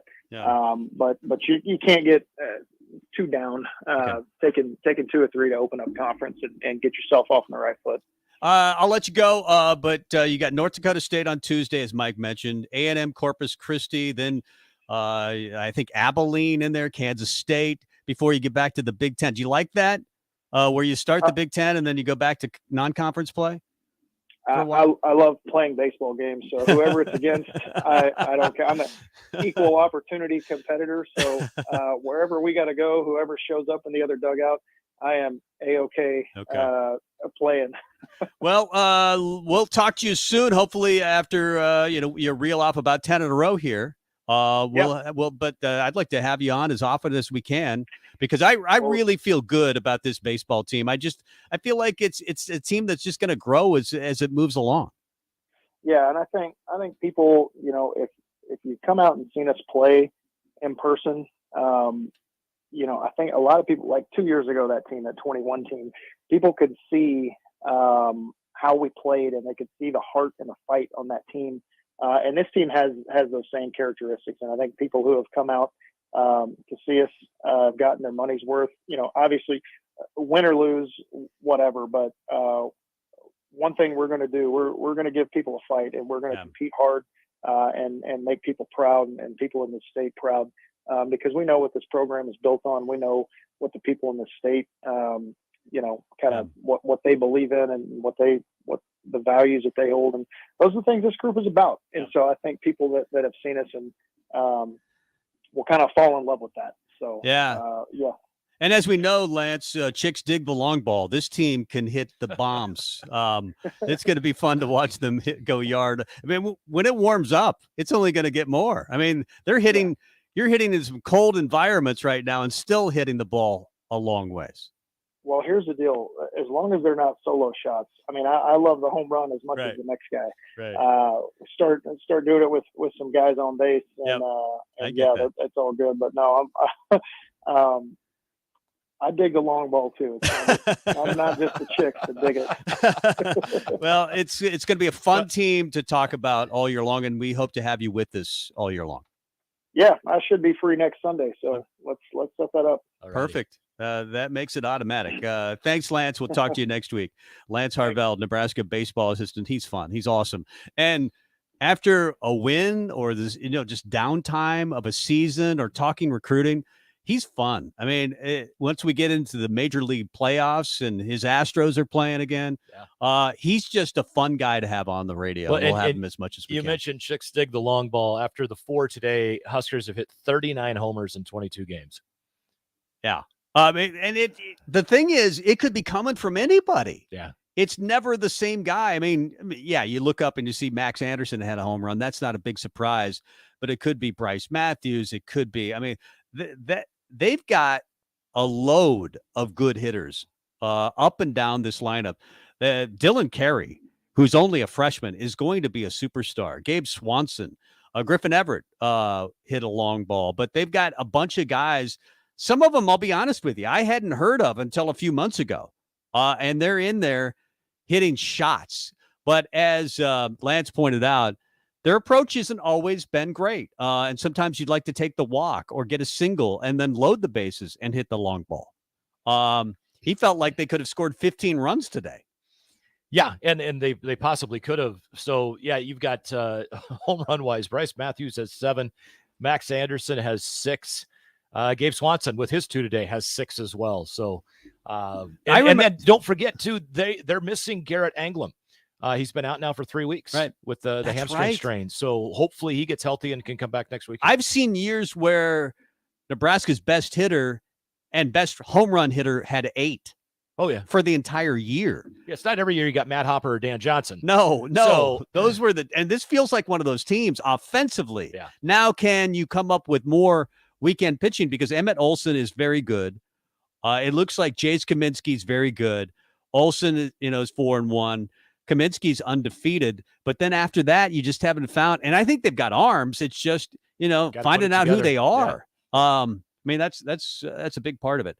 Let's jump to break. We're a little past because we can be. Well, we can't stream only. We're stream only. I wasn't even sure if we would have a break, but yeah, you're right. We should pay the sponsors or have the sponsors get their money. Absolutely. Their advertising for sure. And we'll do that. And we'll come back with more Husker Rewind. Mike Melby there. Tom Stevens here. We'll talk a little more football. BC, in fact, is going to spend 20 minutes with us within the next 10 to 15 minutes and talk about the recruiting weekend. But I also want to deal with some baseball or basketball talk, I should say, absolutely, with BC, because he does cover basketball for Husker 24/7. So we'll talk about the roster. Is Casey coming back? Where's Nebraska as far as the transfer portal is concerned?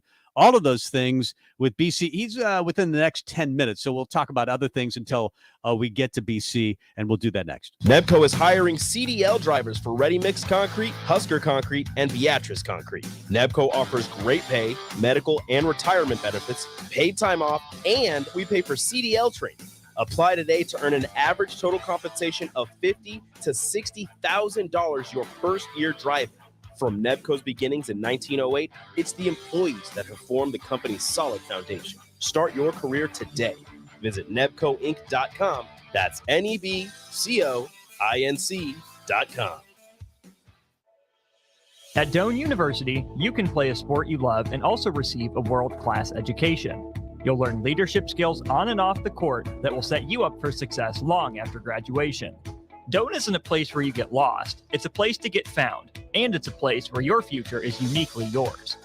Learn more about the endless possibilities at Doane University today at doane.edu. March is a month of good luck. From epic runs in state basketball to watching Cinderella spring the upset in college basketball. And of course, St. Patrick's Day. Luck is on your side at Mullen Motors too, because their lot is full of great vehicles to take home. Come check out their lot just north of 48th and Layton and find your next ride, as summer road trips are just around the corner. Your luck starts this month at Mullen Motors. No tag-ons, just quality vehicles. Mullen Motors. This is Jay Foreman. When I played football for Nebraska and in the NFL, I wore protective gear to safeguard my health. Today, I'm not only protecting my health, but everyone in our community by staying up to date with the bivalent COVID vaccine. Update your protection with the bivalent COVID vaccine while it's still free. Find out more at healthylincoln.org. That's healthylincoln.org. Guys, when I first started with Farrell's Extreme Body Shaping, I weighed in at over 300 pounds. Now, less than a year later, I'm under 200 pounds for the first time since high school. I'm stronger, I'm healthier, and it all began with the Farrell's 10-Week Challenge. 10 weeks of kickboxing, strength training, and guided nutrition coaching to help you reach your fitness goals. Their next 10-week challenge begins on April 8th. If you're wanting to change your life like I have, head to theticketfm.com and click on Enroll Now on the homepage. Plus, get a promo code for a discount just for ticket listeners. Farrell's Extreme Body Shaping. March is full of high school state basketball action, the NCAA tournament, baseball season starting up, all great things that also cause a lot of stress. Instead of letting your nerves get the best of you and cause uncomfortable tightness, get ahead of all of it with a massage from The Body Shop. The Body Shop in Lincoln is your place for all types of massages, deep tissue, hydrating, sports, Swedish, hot stone, aroma, and more. And don't forget about their couples massages. Book your appointment today at thebodyshoplincoln.com. The Body Shop at 48th and A. Spring is here. It's time to get back outside and into proper shoes this year. Brown Shoe Fit is the place to buy this spring with their sale on athletic shoes. Get $10 off any athletic shoes $105 and under, and get $15 off any shoe over $105. Choose from respected brands like Hoka, Brooks, New Balance, On, and 361 Running. And don't forget the trendy Hey Dudes. A new shipment just arrived for the season. Start your spring off right at Brown Shoe Fit, just south of 66 and Q in Lincoln. Integrated Life Choices has been inspiring opportunities for individuals with disabilities for more than 15 years in Lincoln by offering a number of services. From group homes for special needs adults to independent living resources and job training, you'll find the intellectual and developmental disability services your loved one needs to live a fulfilling life. They're also hiring. If you're looking for a more rewarding career, learn more about available positions. Learn more about services for your loved ones or employment today at ilc.net. Integrated Life Choices.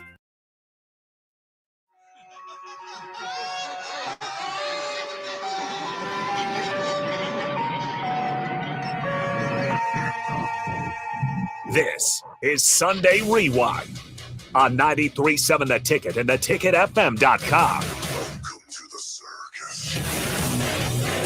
Now, here are your hosts, Tom Stevens and Mike Melby. And welcome back to the Husker Rewind. I'm Mike Melby. That is Tom Stevens. Big thanks to Nebraska assistant baseball coach Lance Harvell for jumping on the show just shortly after the end of their game today at Haymarket Park. Huskers fall baseball-wise 10-7. Softball did win today. They sweep Purdue. They're 3-0 in conference, and I think softball's won 18 of their last 21. Before we found out we were going to be able to have Lance jump on with us, we had talked about our next segment was going to be talking about running backs and the decision by Matt Rule to not allow guys to have single-digit jersey numbers until they earn them. I think it's a great idea. I love it. I've never heard of anybody do that. And then I saw that Dion isn't going to have any numbers at Colorado, except for his son. His son, number 2, who played for him before, I mean, obviously, gets a number. And that's caused a little bit of controversy. He's the only one that gets the number. Interesting. Number 2. Shaquille, I can't remember his name, but Dion has already ruffled a few feathers in Boulder. I think that's going to be a giant, by the end, dumpster fire, and I'm looking forward to watching. I don't know. I honestly don't know. Some guys who are winners are just winners at everything. And Dion, I can't remember a time when Dion was a loser as of yet. He did pretty well in his football career, did pretty well in his baseball career.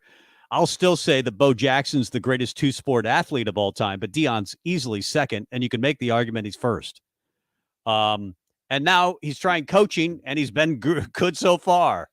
So yeah, but not at this level. That's the thing. That's where I'm at with it. Is we'll see. You know, not at the level that he's going to be in out in the Pac-12. But whatever. But back to the number thing. I that's how we got started on this conversation. Matt Rule is not allowing numbers 1 through 9 on the roster. 0 is now a number. Chuck Yant wore it last year. Yeah. Starting in 2020, I believe they allowed 0 to be a uniform number. The NCAA did. So we'll see what happens there. But so I'm going to run through the single digits from last year. Jake Applegate, Jaquez Yant both wore 0. Marcus Buford Jr. and DeColdis Crawford were both 1. Isaiah Garcia Castaneda, before he left the team, was 2. Tommy Hill was 2. And then Caleb Tanner as well. Cooper Houseman, Trey Palmer wore 3. Alante Brown wore 4. Omar Manning and Ativa Mauga Clements wore 5. Quentin Newsom wore 6, and he wants his 6 back. Chubba Purdy wore 6 on offense, and then it was Taman Lyman and Mike Pauley, as well as Marcus Washington with 7. 8, Logan Smothers, Miles Farmer, and 9, Deshaun Singleton and running back A.J. Allen. And that's the other thing I wanted to talk about was running backs. They didn't go get a running back. In the class, they didn't. That was the one area. And I almost thought they should have. They were like, you know what? I think we're good. Yeah, well, they apparently saw Gabe Ervin, and they really, really like him. Yeah, and more than the old staff did, because the old staff didn't seem to love him that much. Yeah, and I know he struggled a little bit with injury. Did Gabe Ervin, and maybe that was a big part of it. But the love for Gabe Ervin, not even in the spring. And I guess this, when the Love Fest doesn't really matter the most, it's now. Yeah. Because you're going to go through a spring practice, then a fall practice. But Gabe Ervin is a guy that you're hearing a lot about at running back. I mean, just based on what they're saying, you'd say he's the starter. More than likely, he's the guy. And they had a article and some discussion about getting to 70. They want 75 yards rushing in the fourth quarter every game. Because that's going to put games away. That's where they're going to win the fourth quarter. Sounds like with that running PJ back Fleck. room, exactly. With that running back room, though, watching some of the practice, and I can't remember what they call that goofy looking contraption that they make the guys run through with the yellow bats that they've got to go through. And I mean, it does not look like it looks really painful. Easy to go through. Yeah.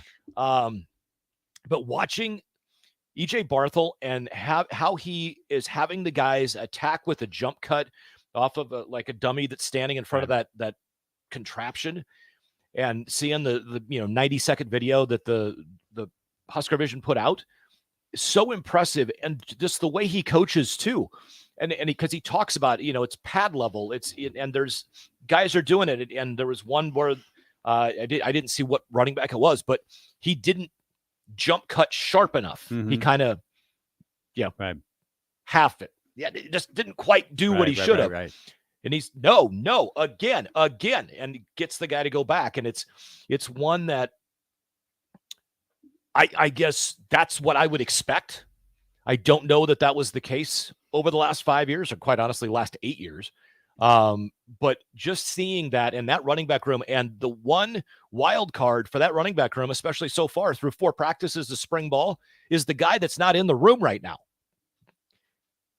Anthony Grant suspended, and it's day to day. It's concerning for him. You can say it's spring, but it's still concerning. And it just for him, from the standpoint of, we're hearing AJ Allen is back, the shoulder's healthy, the collarbones, he's ready to go, and we already saw what he can do. And now Gabe Ervin and Ramir Johnson, that's what the conversation is about. These guys are showing me why they are going to be on the field for us this fall. And Anthony Grant is not in practice right now.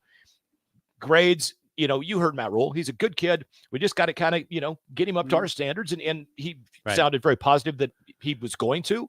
But that running back room right now, even with, if Anthony Grant gets in the mix, and we all know the talent that young man has. I mean, that is, you talk about a positionless offense. Right.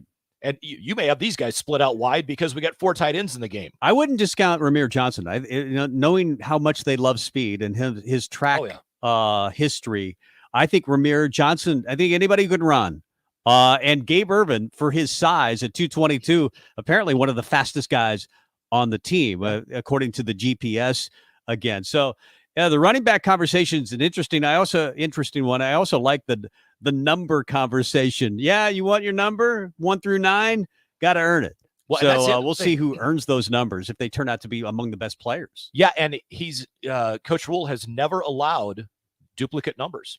So you will on the single digits. So you will not have 2 number 1s, 2 number 2s. It's going to be 9 or 10 guys if they allow 0. Interesting. Yeah, that might be a good conversation to have one week where we guess who the 1 through 9 are and how many we get right, and the winner has to buy dinner. I like it. I like that. Let's go to break. I'm going to call BC during the break, and then we'll have a conversation with him out of the break. How about that? We might take a half break. Well, it depends how long it takes me to call Brian Christopherson of Husker 24/7. We'll talk to him next. Nebco is hiring CDL drivers for Ready Mix Concrete, Husker Concrete, and Beatrice Concrete. Nebco offers great pay, medical, and retirement benefits, paid time off, and we pay for CDL training. Apply today to earn an average total compensation of $50,000 to $60,000 your first year driving. From Nebco's beginnings in 1908, it's the employees that have formed the company's solid foundation. Start your career today. Visit nebcoinc.com. That's NEBCOINC.com. At Doane University, you can play a sport you love and also receive a world-class education. You'll learn leadership skills on and off the court that will set you up for success long after graduation. Doane isn't a place where you get lost. It's a place to get found, and it's a place where your future is uniquely yours. Learn more about the endless possibilities at Doane University today at doane.edu. March is a month of good luck. From epic runs in state basketball to watching Cinderella spring the upset in college basketball. And of course, St. Patrick's Day. Luck is on your side at Mullen Motors too, because their lot is full of great vehicles to take home. Come check out their lot just north of 48th and Layton and find your next ride, as summer road trips are just around the corner. Your luck starts this month at Mullen Motors. No tag-on, just quality vehicles. Mullen Motors. This is Jay Foreman. When I played football for Nebraska and in the NFL, I wore protective gear to safeguard my health. Today, I'm not only protecting my health, but everyone in our community by staying up to date with the bivalent COVID vaccine.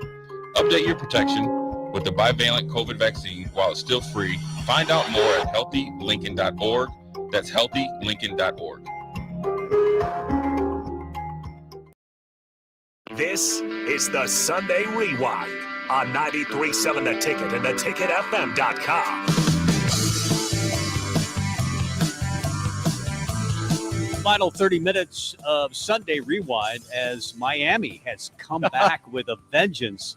They are up 88-81. This game looked to be over halfway through the second half. Texas had a big lead, and now it's gone final. Miami is your final four team.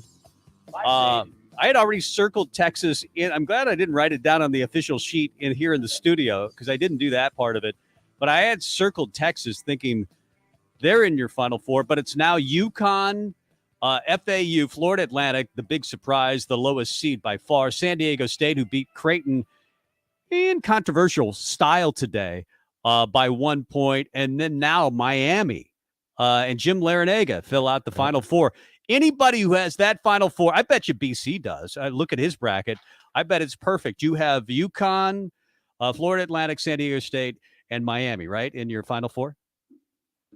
Yeah, everybody but UConn, I think. But I might be misremembering my bracket. Maybe I didn't have any of those. I'm not sure. I would love to see that person who gets, you have those years where somebody gets them all right. And they all got them all right this year. That's crazy. Because I know FAU was like 2,500 to 1 to get to the Final Four, win the national championship anyway. Big recruiting weekend, BC. Nebraska had a lot of guys in town. They were at the baseball game on Friday night. How do you think it went for Nebraska this weekend? I mean, it sounds pretty good. It usually does, of course. You're going to get positive reviews usually when you get the guys on campus. But the biggest thing is when you've got like Dylan Ryle, the number one recruit, talking with Ryan Wingo, wide receiver out of St. Louis, the number 6 overall recruit in the country. And, they're having those conversations about teaming up somewhere. And you actually get them on location together on the same weekend. And at least you kind of get that thought dancing in their head of it could be here. There's resources here. There's an awesome facility going up. There's a coaching staff that has NFL experience, which those guys value. And there's a lot of passion where you can be rock stars if you succeed here with the fan base. So I would say that's a successful starting point. When you can have them on location and kind of having those conversations with each other. So it sounds like they did really well with Dylan Raiola, and the message was like, we're going to win here. Be a part of it. We can do this now. And it appeals to recruits who, usually guys who are successful in athletics have some ego too. And I mean that in a good way. And they think like, yeah, I could help out here. I could be that guy who changes things. And obviously in the Raiola situation, Dominic, the father, knows what that means. Like if you win big at Nebraska, people don't forget about it for a very long time. Brian Christopherson of Husker 24/7 joining us here on the Husker Rewind. Brian, any truth to what is on a USC message board that Matt Rule called Dylan Raiola by the wrong name? Raiola excused himself and went and called Lincoln Riley and committed to USC on the spot. I did not hear that part, so I'll say I don't think so. Yeah, I don't know what's all out there, but I just know, one of our guys, Steve Wiltfong, is one of the most respected recruiting guys in the business, and everybody talks to him, and including the Raiolas. And he put his update up an hour or so ago, and it sounded like the Raiolas, they've loved this staff really from the start. So I don't think this weekend was necessarily about them having to prove themselves, the staff that is, to the Raiolas. I think Dominic and Dylan believe like these guys are probably going to win. It's just a matter of, in Dylan's case, yeah, he's got really good options in front of him. He's one of them is the 2-time defending national champions. One of them is the guy at USC who's coached like the last 4 or 5 Heisman winners, it feels like. And then you got Matt Rule and your dad's home school, where you feel like what happened the last 5 years isn't going to be what happens the next 5 years, and that could be kind of fun to be a part of too. So I go back to my first answer. I think the biggest deal was this time you were able to get Dylan around other big time players, and if you could get 2 or 3 of those guys kind of conversing with each other about like, let's do it here, why not right here and change this program around. We're the guys who could do it.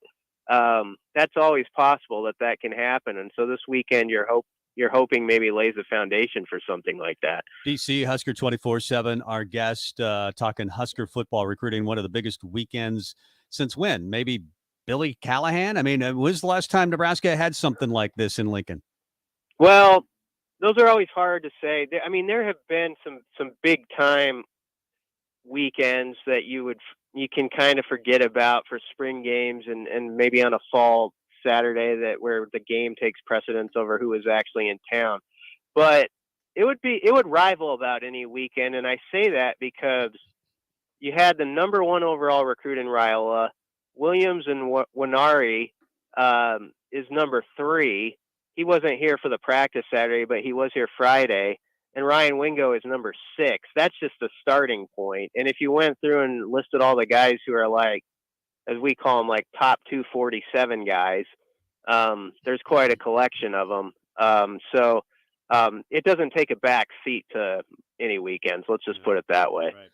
What are your thoughts 4 practices into spring ball with the way this coaching staff is running things, what you're hearing from players, what you're seeing when the practices have been open, just your thought process on Coach Rule and on how he actually coaches, not just press conferences and interviews and, busting with the boys stuff, but he's now doing his job. And what do you think? Well, I mean, the part we've seen is I just want to be clear of what we've actually seen. So the media locally seen about 40 minutes, and it was the early part of one practice, and there's used to that. I mean, it wasn't all the probably the meat and potatoes stuff, but you kind of see how quickly they go from station to station, and that there's really no delays in anything, and you see sort of how hands-on certain coaches are. Like, I mean, I know some fans wonder about some of the younger coaches who are in their 20s, like your Rob Dvoraceks and your Garrett McGuires, and I was watching those guys in action. And, if anybody thinks they're timid or not going to be able to have a voice out there because they're younger, they only need to be there about a half hour, and you realize that would be nonsense. Those guys, there's a reason they are in the positions they are. They are guys that Matt Rule trusts, and they get their message across as well as anybody. It sure seemed to me. So, based off the 30 or 40 minutes, yeah, I thought it was really a fast-flowing practice. I'm kind of going more off of what I've heard from recruits, and some people have seen more of practices, and they say it's been intense. There's been pads popping early on, and it's at a level of, I guess Matt Rule said beforehand he wanted this to be a physical spring. And it seems like they're really trying to check that box. Now they do have to walk a line though, Mike, with this a little bit, because right now their offensive line numbers are kind of thin. Like, that was one thing I was thinking about when I was over there, is like, I think they've got like 10 scholarship guys right now that are actually suited up, and 4 walk-ons or so. They have a nice class of linemen that are coming in, but they won't get here, of course, till the summer. And so even though those guys might not play right away, it would be useful if a couple more of them were probably here this spring, just so you had the bodies, right? So you can, run more stuff. So I do think you have to balance out that part of being physical with also some wisdom about, not putting too much on your linemen in the trenches right now, who I think they're a little thin on both sides of the ball at this moment. It was interesting, and Mike and I talked about it, that Matt Rule has removed the numbers 1 through 9, at least for now. You can't have those numbers. You got to go earn those numbers. Yeah. When we learn who are 1 through 9, do you think those will be the 9 best players on this team? I don't know that we'd say they're the best, but I think they'll be the guys who you'd say they will compete their butts off. And, if you wanted a guy who was going to go to the 100th percentile and beyond, you can't go beyond 100, but we like to pretend you can. If whoever those guys may be, I think those are the guys who will fill that. Now, maybe some of those guys don't want 1 through 9, though, right? I mean, it's possible you could be a really good player, and you're like, I kind of like my jersey as it is. So we don't want to read too much into it, but I do think you'll see some changeover there. Now, I fully expect a guy like Quentin Newsome, who did talk to the media, I think he'll go get his 6 back. He said, I want my 6 back, and I think he'll get it, because I think he's that type of guy who's driven, and he's a NFL-type player. But, yeah, he has all sorts of little carrots, I think, that he puts out in front of those guys. That's one of them. They've done that since they were at Temple. We saw it with this competition thing in the winter, where, some of it was even off the field stuff, like get to as many Husker team events in other sports as you can, and you gain points. And some people may roll their eyes at that, but I think it does sort of show like who's willing to sort of put in that extra and has that sort of competitive bone where they just can't stand losing. And Thomas Fedone showed that to this staff right away. Like, Fedone lost his first competition when they were keeping points in the winter. His team did, and he didn't like it. And so he told his guys, like, we're going to get all the points and do whatever whatever they're asking us to do, we're going to go do it, and we're going to go win the thing. And they did. And I think that may send a message to coaches about sort of the type of personality he could have on the field. So I do think there is a use in that. Breaking news. Is it Fedone or Fedoni? Did we just learn that his name is actually pronounced Fedone? Oh, I don't know if I said that. I'd probably say it every different way every other time. I don't know. I mean, I just wondered if it's Fedone or Fedoni. Yeah.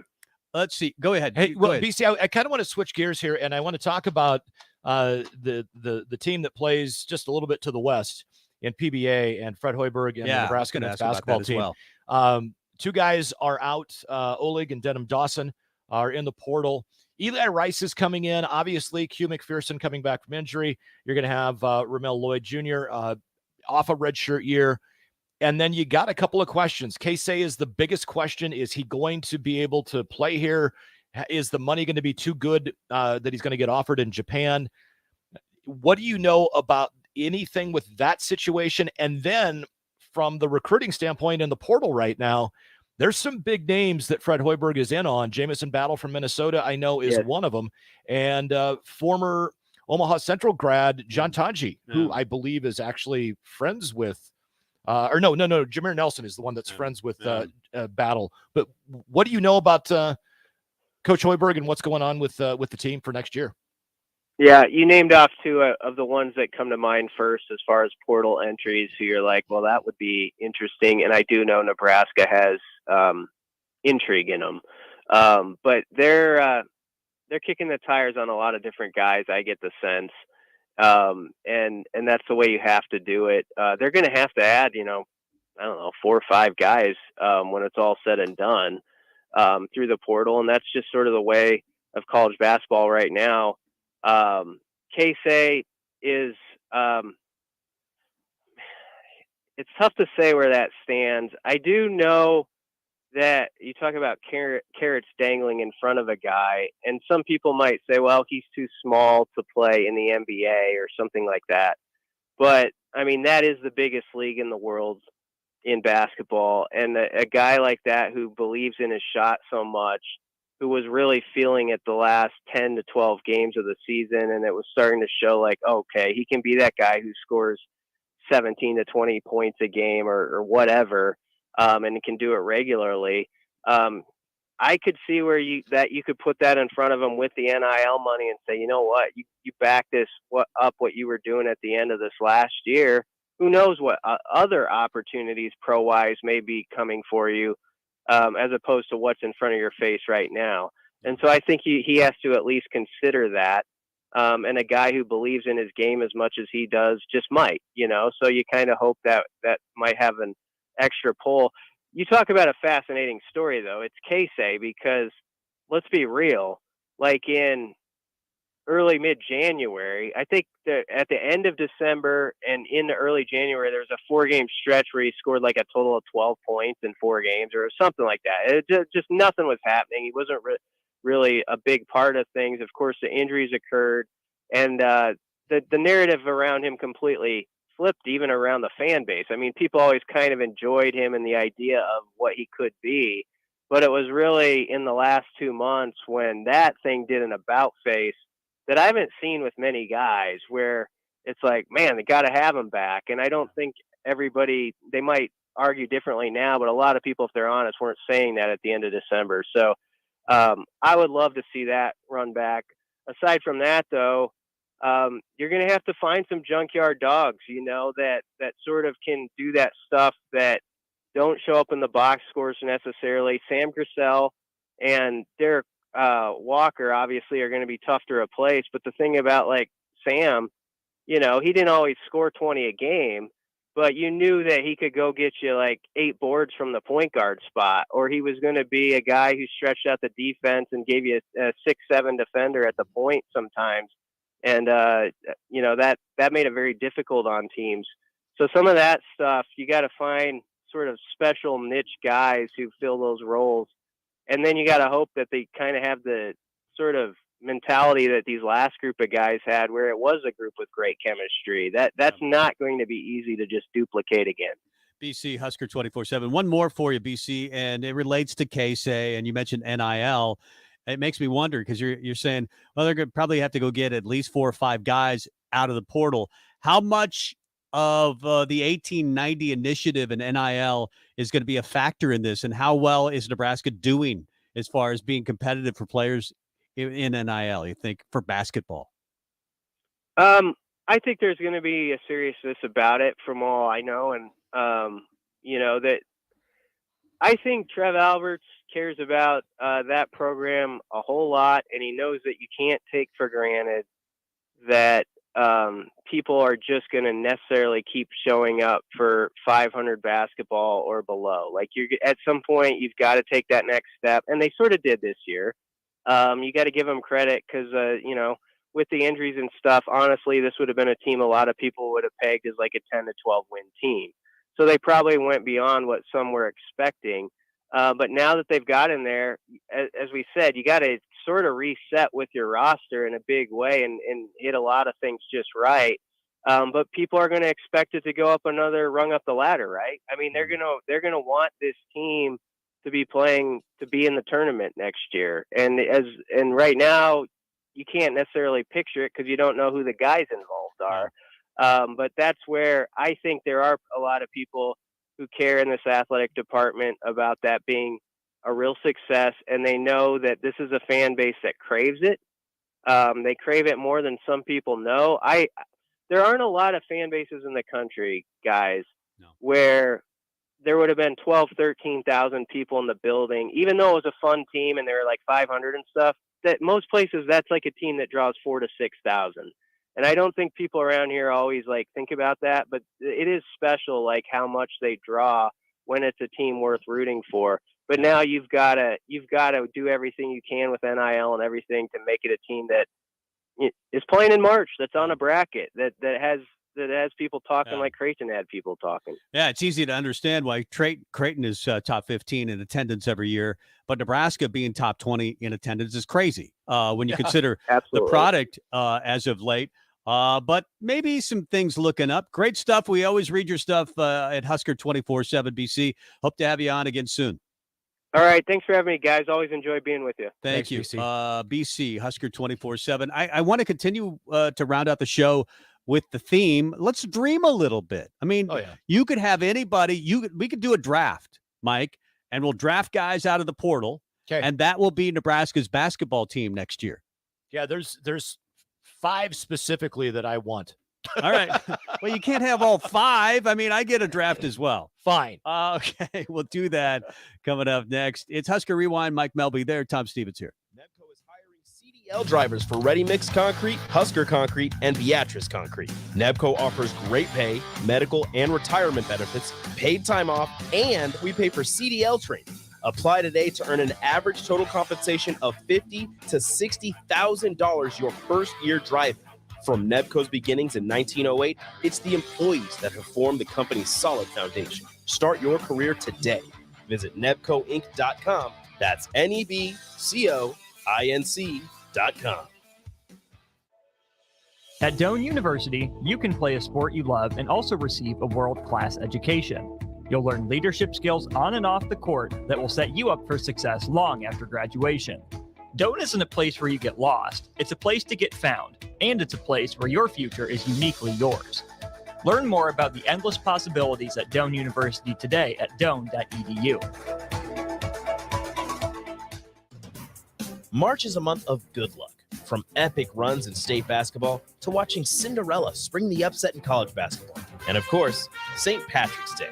Luck is on your side at Mullen Motors too, because their lot is full of great vehicles to take home. Come check out their lot just north of 48th and Layton and find your next ride, as summer road trips are just around the corner. Your luck starts this month at Mullen Motors. No tag-on, just quality vehicles. Mullen Motors. This is Jay Foreman. When I played football for Nebraska and in the NFL, I wore protective gear to safeguard my health. Today, I'm not only protecting my health, but everyone in our community by staying up to date with the bivalent COVID vaccine.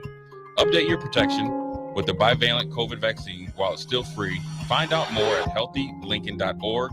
That's healthylincoln.org. Guys, when I first started with Barrel's Extreme Body Shaping, I weighed in at over 300 pounds. Now, less than a year later, I'm under 200 pounds for the first time since high school. I'm stronger, I'm healthier, and it all began with the Barrel's 10-week challenge. 10 weeks of kickboxing, strength training, and guided nutrition coaching to help you reach your fitness goals.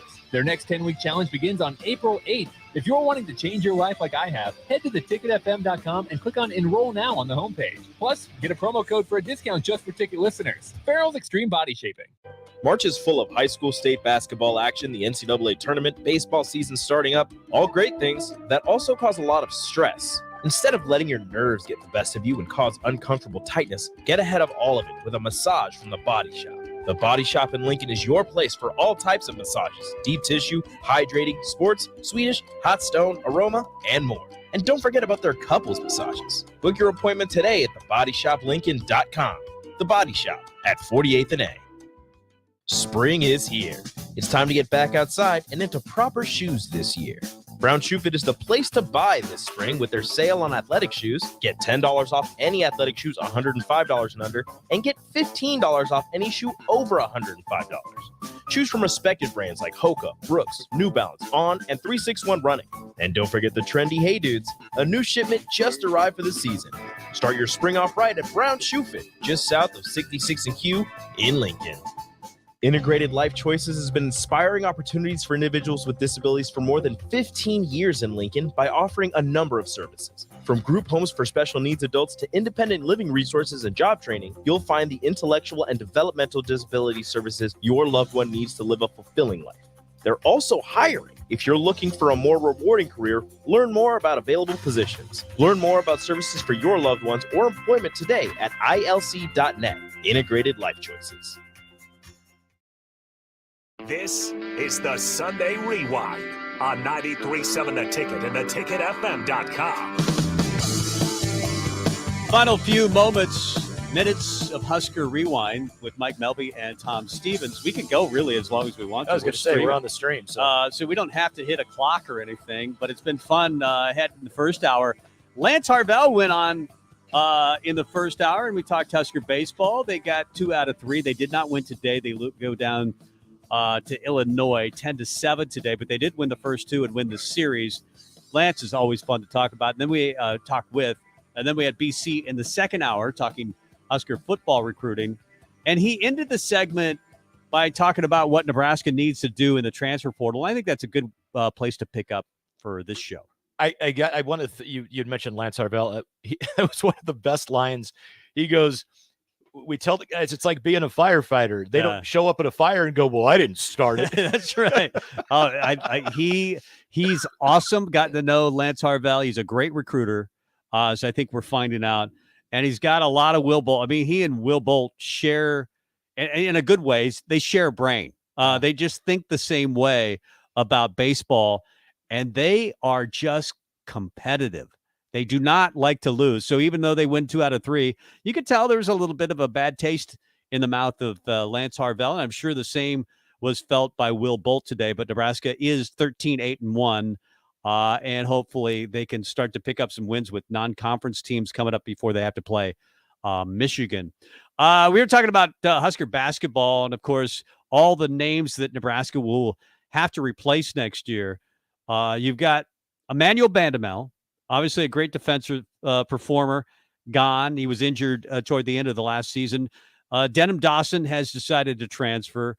Oleg Koyanets has decided to move on. Obviously, you lose 25-year-old Derek Walker, who is probably your best player, and then the second best player might have been Sam Griesel. He was certainly the glue of this team. So you got to replace all those guys. And then I put question marks by the names of a few guys that I don't know. I don't know about Koron McPherson, for example. He's got a little bit of an injury history. I don't know about Blaise Keita because he's been bothered by injuries, especially over the last month of the season. Then you got C.J. Wilcher. I would love to have C.J. Wilcher back next year for this team, especially the last month version of C.J. where he started to attack the rim and then work from inside out. But I don't know what C.J. is thinking. I'm pretty confident you've got Jawan Gary coming back. I think Wilhelm Breidenbach will be back. I think Sam Hoiberg obviously will be back. His dad, by the way, coaches the team. Jamarcus Lawrence is probably your rising star, the guy that you could point to and say, I could build around that guy. And then Ramel Lloyd Jr. I'm still wondering what he will do. I think he'll be back. for Nebraska. So that's your nucleus. And then maybe you might throw in a name like Cale Jacobson, who I think could be a very good player down the road, but he's a walk-on. So not necessarily a guy that you would build your team around.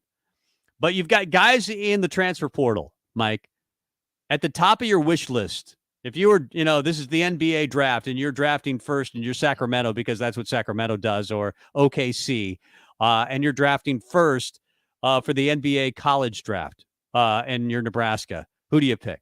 Jameer Nelson Jr. Yeah. From Delaware. 20.6 points, 4.6 boards, 3.6 assists. Most services of the players that are in the portal have him ranked as like the second most sought after transfer. Why was he playing at Delaware? I mean, I could understand if he were Jameer Nelson Sr. and he's at St. Joe's, so that's where he goes. But he was like a longtime NBA player, his dad. I wonder if that was his first choice, Jameer Nelson Jr., because it feels like a guy that you couldn't have, just missed on him. Maybe everybody missed on him, even though his name was Jameer Nelson. And his dad played in the NBA. The flip side, he may not have been all that in a bag of chips. He was a first-team All-Colonial player. Well, but I'm just saying, as a high school. Yeah, that's right. He could have grown. He could have grown. So if I pick him number one, who are you picking number two? I'm going to go Jamison Battle. I mean, is Casey on this list? Can I pick Casey? No, because he's not in the portal. He's not in the portal. I mean, because if he were, I think I might still take Jamison Battle. He's 6'7", he's 220, he's a junior, and maybe I don't even have to pick Jameer Nelson Jr. if I pick Jamison Battle because they're good friends. So one a package deal. It might be a package deal that you're hearing. So if you go third, who would you go on your transfer list? If I go third, I'm going to go with Paxson Wojcik. I'm not sure how to pronounce the last name, Wojcik. He is from Brown. Nebraska apparently has done a Zoom call or an in-home with him. Yeah, he shoots 38% from three. I don't know how to pronounce it. Wojcik. Yeah, just spell it. Yeah, 15 points, 7.2 boards, 3.2 assists, hits 38% from three. Yeah. That's a guy that I would want to contact and say, hey, and they have. They actually had him meeting with him earlier this week, I know. I think my next pick would be Chucky Hepburn. Is he in the portal right now? He's not in the portal, and I know it's not fair to say, I want Chucky Hepburn, but I think he's going to be in the portal. Okay. I've heard that too. So okay, you can't pick him. You can't pick Hunter Salas because neither one are officially in the portal. John Tanja does intrigue me. He's got Omaha connections. He played at Omaha Central in high school. He's now at Colorado State, but he's jumped in the portal. He's 6'5". He's a guard. He shoots the three at a pretty high rate, 39%, 47% from the field, gives you 14 points and 4 rebounds a game. It seems like a guy that maybe wants mom to see his games on a regular basis, or dad or Uncle Jerry or whoever. Maybe you could get him. It seems like somebody would be very gettable. Quite possible. One of the guys that I like that is not on anybody's list, and I don't know that Nebraska's reached out to him, but I love the game, and he committed to Pitt, and Nebraska, I believe, was one of his finalists, is John Hughley. 2 years ago, in 21-22, he averaged 14.8 points, 7.9 boards per game. And then he played sparingly for about 10 games this year before he decided that he was not going to stay at Pitt. But he's in the portal, and he was a Nebraska recruit at one point. So he's a guy I would definitely want to pick up if we could, because he's a big. And we need a big. You might need two bigs. I think, especially if they want to continue with length, which I think Hoiberg does, that defensive philosophy of, being able to guard. I think he would like to have more length, but also have guys that could shoot it as well. There's another name that Robin Washut threw out in his tunnel talk. I think I can mention, but Kerr Krissa of Arizona. Yep, from Arizona. But apparently, Sean Miller recruited him, and Sean Miller is now at Xavier. So there are people who think that he might end up at Xavier. He also be a volatile personality. Yeah, he's got a there's some volatility there, but what I have gathered is that if Nebraska would show interest, he has mutual interest. Yeah. But again, there's some off-court stuff or whatever that is may play into it. Nebraska really have to know what they're getting. Another guy I want to throw out that I think is a possibility is Teran Armstrong of Cal Baptist. Yeah. Averaged 11.3 Robin points. mentioned him as well. Yeah, 4.5 boards, 5 assists, though. That's the key thing. 5 assists a game. Sam Griesel's not here anymore. And you need a guy to come in that can dish. And we've mentioned a couple of guys that average, 2 to 3. He's big, too. He's 6'6". Yep. Yeah, but he's a guy that I would definitely, if I had another pick in the draft of transfer portal guys, he would be on my short list. I think Robin Washut reported that Nebraska might have had meetings with him. So it'll be interesting to see what they come up with. I think if they could pull a Jameson Battle, sometimes the dominoes drop when you get one big fish. Get one big fish. Dylan Raiola. So if Nebraska can get him, who knows if Ryan Wingo winds up here. I'm not a big fan of fish. You like fish? I actually do. Tartar sauce? I don't do No? Nope, just fish. I like Which kind of fish? Because there's a difference. I mean, I don't like fishy fish, and everybody says, well, then eat salmon. I hate salmon. See, I like salmon. Cedar plank salmon at Momo's is my favorite. But I can eat about anything. But I will tell you right now, the best fish for me is walleye caught at Harlan County Reservoir. And You've caught a walleye? Oh, yeah, several. How big? What's the biggest one you've ever caught? I don't know. Is walleye good eating? What does it taste like? Fantastic. Okay. It tastes like chicken. It does not. Nothing tastes like chicken. Everybody says, like, I remember I had frog when I was a kid. Somebody said, try frog. It tastes like chicken. I tried frog. It made me puke. It was terrible. I didn't want it. Should we leave? I mean, we can leave whenever we want to. We should do a get off my lawn before we leave. Get off my lawn. You have a nominee, Mike. I do, just because get off my lawn, Creighton fans that are crying about a bad call. Yes. You know what? It was a foul. I don't care about situation. Bottom line is it was a foul. And to the point that somebody else made earlier, that I just reiterated earlier on this show, you can't punish an offensive guy for doing what he's supposed to do, drawing a foul, and not call it because it's the last couple seconds of a game. Yeah, that's a foul anytime. I am with you. Get Creighton fans. Get off my lawn. I mean, they had a hell of a season. Even though had it been Nebraska, I probably would be complaining as well. You can't make that call. You do have to make that. You have to make the call. They were pushing the kid as he was shooting the ball. I don't remember which Creighton player. Ryan Nemhart. Was it Nemhart? Yep. It was the right call, and I don't care about the situation. And I was very happy to see Creighton lose 57-56. But that is a Final Four that is now complete. 5-5-4-9. That has to be the worst Final Four ever as far as seedings are concerned. It is not. You checked it? I did. What's the worst ever? I'm going to bring it back up. I know VCU was an 11. Oh, that was the one where Shaka Smart became a national celebrity. Yeah, so it was the 2011 Final Four, 3rd seed UConn, 4th seed Kentucky, 8th seed Butler, and 11 seed VCU. Yeah, Butler was one of those schools, though. They probably should have been a 2 or 3, but they were Butler, so that they made it. Not then, though. Yeah, that was kind of as they were rising. Yeah. As they were rising. Should we just leave? I guess we just leave. This is not. This is weird. So yeah, it's like a comic where you just drop the mic and you leave.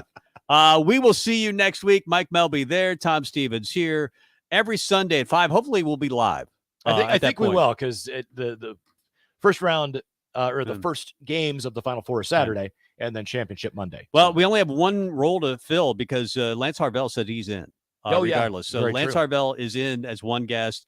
So we'll just get a second guest. It'll be you and me, and then we'll go from there. Exactly. But we'll see you next week. See you guys. See you, Tom. Bye.